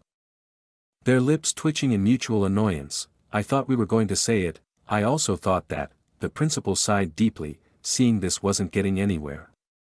With a resigned look, she said, I said I would let you hug me. Aether blinked rapidly, processing her words. He opened his mouth to speak but found himself at a loss for words. Come on, Aether. You need the tools first. Say it, damn it. Aether screamed inwardly, yet his mouth refused to cooperate. The principal watched him struggle, a small, amused smile playing on her lips. He's really amusing.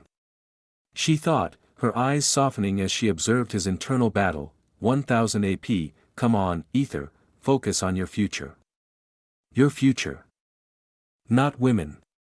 Be a Sigma male. Aether shouted inwardly, trying to steel his resolve. He needed to prioritize his long-term goals, to use this opportunity wisely. Boing, boing, but then his gaze fell on the principal's busty bust, and his mind went blank as he watched the gentle and tantalizing movement. Future, TSK, fuck off. I'm living in the moment, not for the future.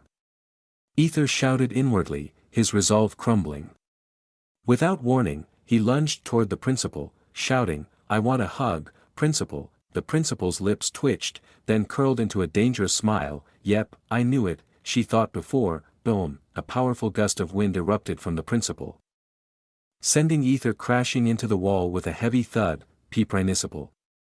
Aether gasped, his voice tinged with shock and betrayal. The principal cracked her knuckles, her eyes narrowing dangerously. Tell me what you really wanted, she demanded, her voice cold and unyielding.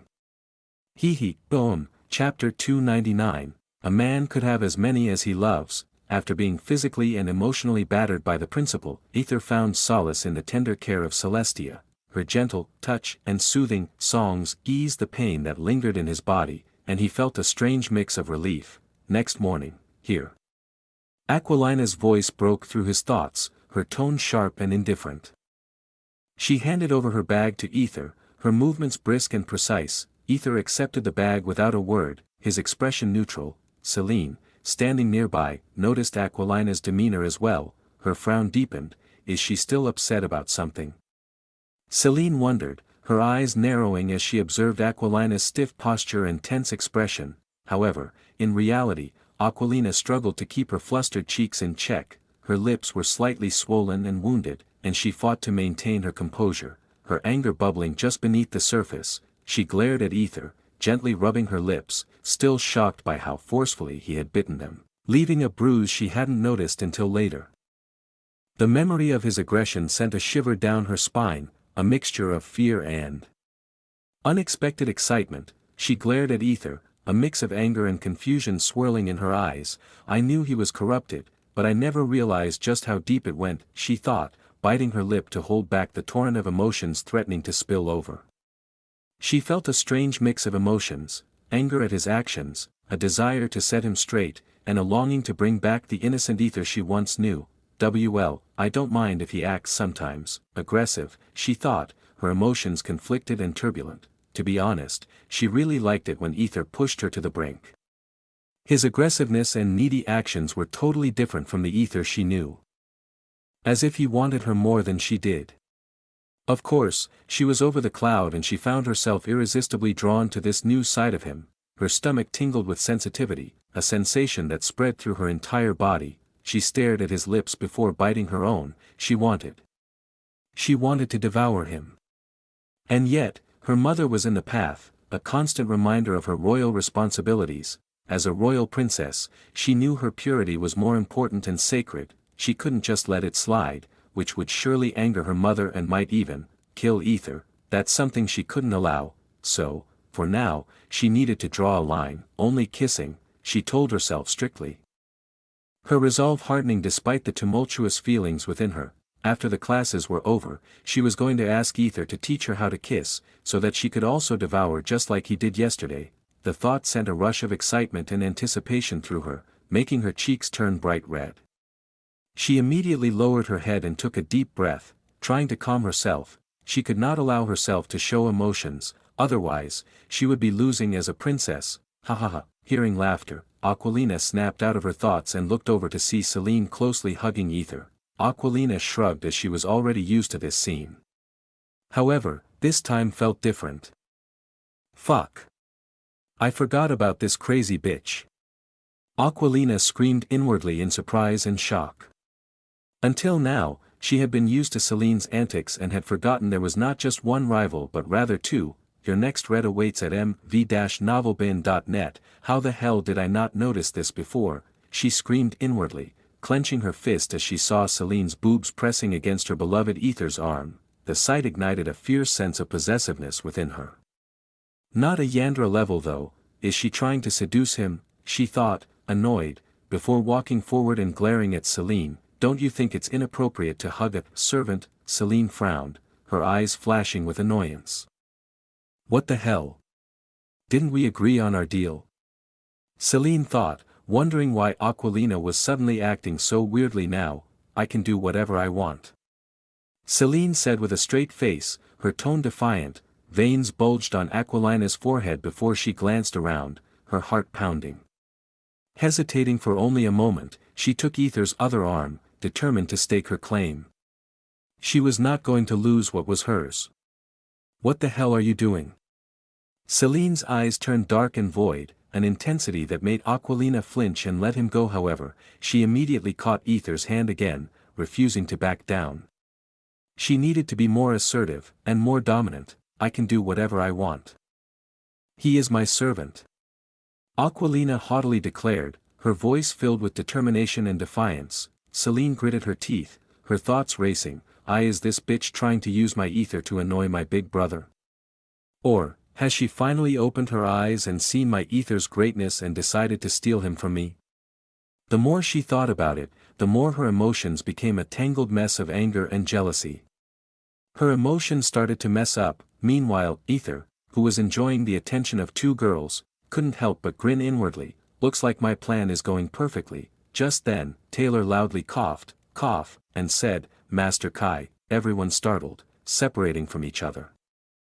The trio looked into the distance and saw Kai standing with his servant, Timmy, along with his BFF, Leon and, new chick, a twin-tailed yellow-haired girl. Aquilina's eyes turned stern as she quietly, with measured steps, walked towards them. Upon seeing Aquilina, Kai immediately called, "AQ, princess." Aquilina halted her steps and said, "Good morning, Kai." With a small smile, Kai sighed in relief, seeing that Aquilina didn't seem angry anymore.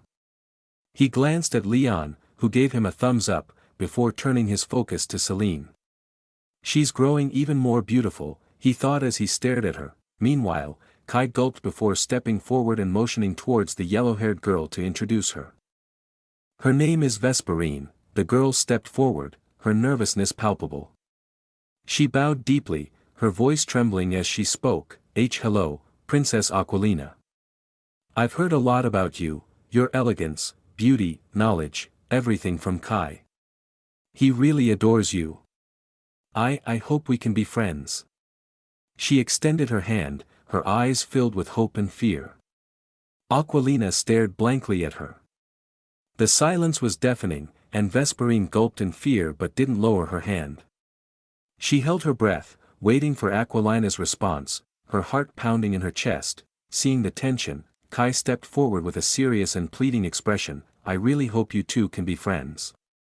Please," he said, his voice almost begging. Celine, Aether, and Taylor shook their heads in denial, clearly understanding what Kai was hoping to do. They had only one thought, "Really? You are doing this after getting caught?" Especially Aether, who thought with an amused expression, "Does he really think that's going to work? Even an idiot would understand what he's trying to." He found the situation ironic. "Yeah, I don't mind," Aquilina said with a smile, her voice surprisingly soft and welcoming. Everyone blinked in surprise, especially Kai, whose face turned into pure joy and happiness. "As she is really an angel," he screamed inwardly when she accepted. Kai really started to feel blessed. Believing that everything would turn out fine, Aether blinked continuously as he saw Aquilina shaking Vesperine's hand. Is that all it needed? He really wondered. If it was that easy, he would have already done it by now. Aether frowned and calculated this move for a second, then glanced at Celine and Aquilina. "I can only imagine the bloodbath I will be facing," he thought with a wry smile. Just then, Aquilina's voice echoed with a cold edge. "You came only after you were caught red-handed, right, Aquilina?" Kai was shocked, his relief quickly turned to anxiety. "If you hadn't been caught, would you have really come here and introduced her to me?" she asked again. Her eyes piercing into Kai's, Kai gulped. It's not like that. I really intended to say something as soon as possible, but before I could, you." His words trailed off when he saw her staring daggers at him, her gaze unwavering and intense. It was then that Leon, ever confident and brash, stepped up with pride. "A man could have as many as he loves. That's what it means to be a man," and he proved his worth. "Aquilina, you need to acknowledge him and help him gain affection at times like this, or else others will take your place and you might become a concubine." Leon's words hung in the air, heavy and provocative. He glanced at Celine, believing that she would be impressed because he was helping her brother when he needed it the most. He expected admiration, perhaps even gratitude.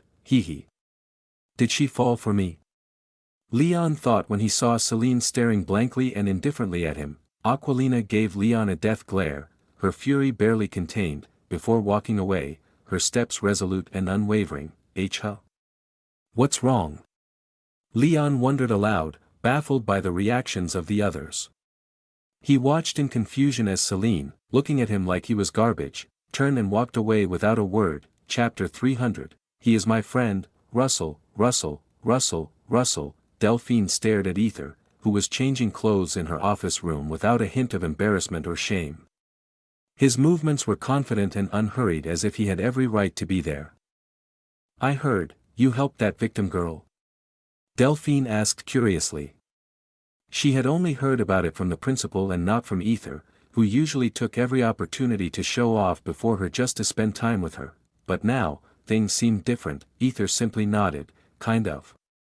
And continued changing his attire without elaborating further. Delphine's lips twitched as her finger tapped on the table, an annoyed expression crossed her face, and she bit her lip hard before sighing. She knew she needed to avoid him for his sake, and yet, her heart pained seeing him act indifferent to her. 400 AP, she bit her lip once more before asking, I see you're doing well. Her voice was softer, tinged with a mix of frustration and longing. Aether responded nonchalantly, his attention still focused on changing his clothes. His indifference was like a knife twisting in her heart. I mean, aren't you a little too close with Arya nowadays? Delphine asked curiously, recalling how she had seen him spending time alone with Arya in the playground. Previously, she hadn't cared much because Arya was a married woman, but now she was a little worried. Others might try to trick Aether, and most of all, when she saw him happily laughing together with that woman, her heart ached with jealousy. Yeah, she is teaching me, Aether answered without providing further details. His terse response only fueled her anxiety. Teaching? What is it? Delphine's face turned curious, her frustration growing as he remained evasive. Sensing no answer, Delphine's face twitched as she said with an annoyed tone, I could teach better than her. Her voice wavered slightly, betraying her insecurity. Is that so? Victor said, just about to exit the office room. His disinterest was palpable, making her feel even more insignificant. Wait. Delphine called out, her voice trembling. Victor halted but didn't turn back. I am really. Words stuck in her throat. Victor sighed before saying, break is about to end. I am leaving, and he exited the room without another word. Leaving her feeling abandoned. Aether, Delphine mumbled with sadness. She really started to miss those happy days when he would banter with her. She was really missing those happy days, those moments that now seemed so distant. Victor grinned as he walked towards his class. She needs a little more push, he thought before walking into his class. Then, it's him, guys, look at him, walking in hot. Victor blinked a few times when he saw a group of unknown women shouting at him as he entered the class. Their enthusiastic reactions caught him off guard and piqued his curiosity. He glanced at his classmates, who simply looked at Victor with surprised and shocked faces as if they couldn't believe what they were seeing. Hello, Mr. Victor. A beautiful girl stood before Victor and smiled warmly. 500 AP, as she touched his chest seductively, she said, I hope you are doing fine. Her voice was sultry, dripping with an underlying intention. Victor still didn't comprehend what was happening here, but he knew he needed to stop her before two dangerous entities shattered her into pieces. But then, stop harassing my friend. He didn't like to be touched. Ashera interrupted, taking the girl's hand from Victor. Her intervention was timely and assertive. Victor raised his eyebrows in surprise before nodding to himself. Looks like I really found a sidekick for me, he thought with approval. Appreciating Ashera's boldness, the girl frowned at Ashera before her face turned disgusted as she swatted Ashera's hand away and said, Tisk, know your place, bitch, as she used water magic to wash her hands. Her disdain was evident and harsh. Ashera smiled awkwardly, clearly uncomfortable with the situation but not backing down. Then her group suddenly shouted, Kenley, are you alright? Did that succubus corrupt you? They looked at the beautiful girl, Kenley, with concern, their worry palpable. It's fine. I already removed that filth.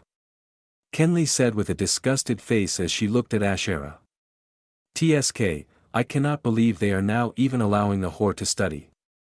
Her words were laced with venom and prejudice. Shoo.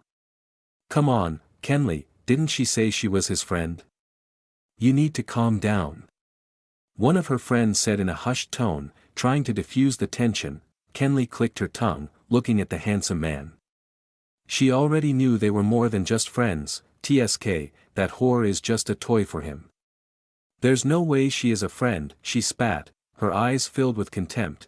Kenley looked at Ashera with even more disgust as she motioned her hand backhand index pointing right. Okay hand, how is it? Is it good? Her tone was laced with something deep and sinister, almost mocking. Ashera frowned, gritting her teeth.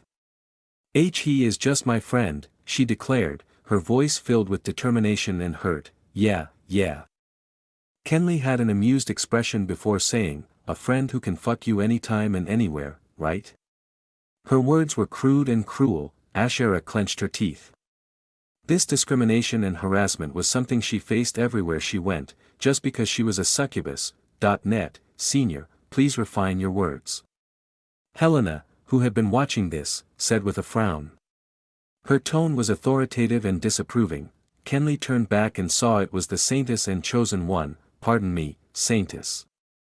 I was simply trying to set her on the right path, Kenley said with a fake smile, trying to mask her true intentions. Right path? Helena frowned, not buying Kenley's act. Her skepticism was clear. Kenley smiled even more. Yes, since she is a whore, we need to teach her what it means to be a woman and how a woman needs to close her leg. Thud, thud, thud. Before Kenley could finish, her entire group was kneeling down by the pressure, their faces turning from disgust to shock. An ice-cold voice echoed in the class, choose your next words wisely. Victor leaned toward Kenley and whispered, there won't be a mouth for you to speak or, even suck a dick, slutty bitch. Even though he whispered, his voice echoed everywhere, causing a ripple of fear to spread through the room. Kenley's eyes widened in shock and shame. She couldn't believe this man had called her a bitch. How dare you, clap, a loud clap echoed, creating a vibration around the classroom. Drip, drip, blood dripped from Kenley's right ear. Kenley, with shock and fear, looked at Victor who had just clapped his hands near her ear. All she could hear now was Victor,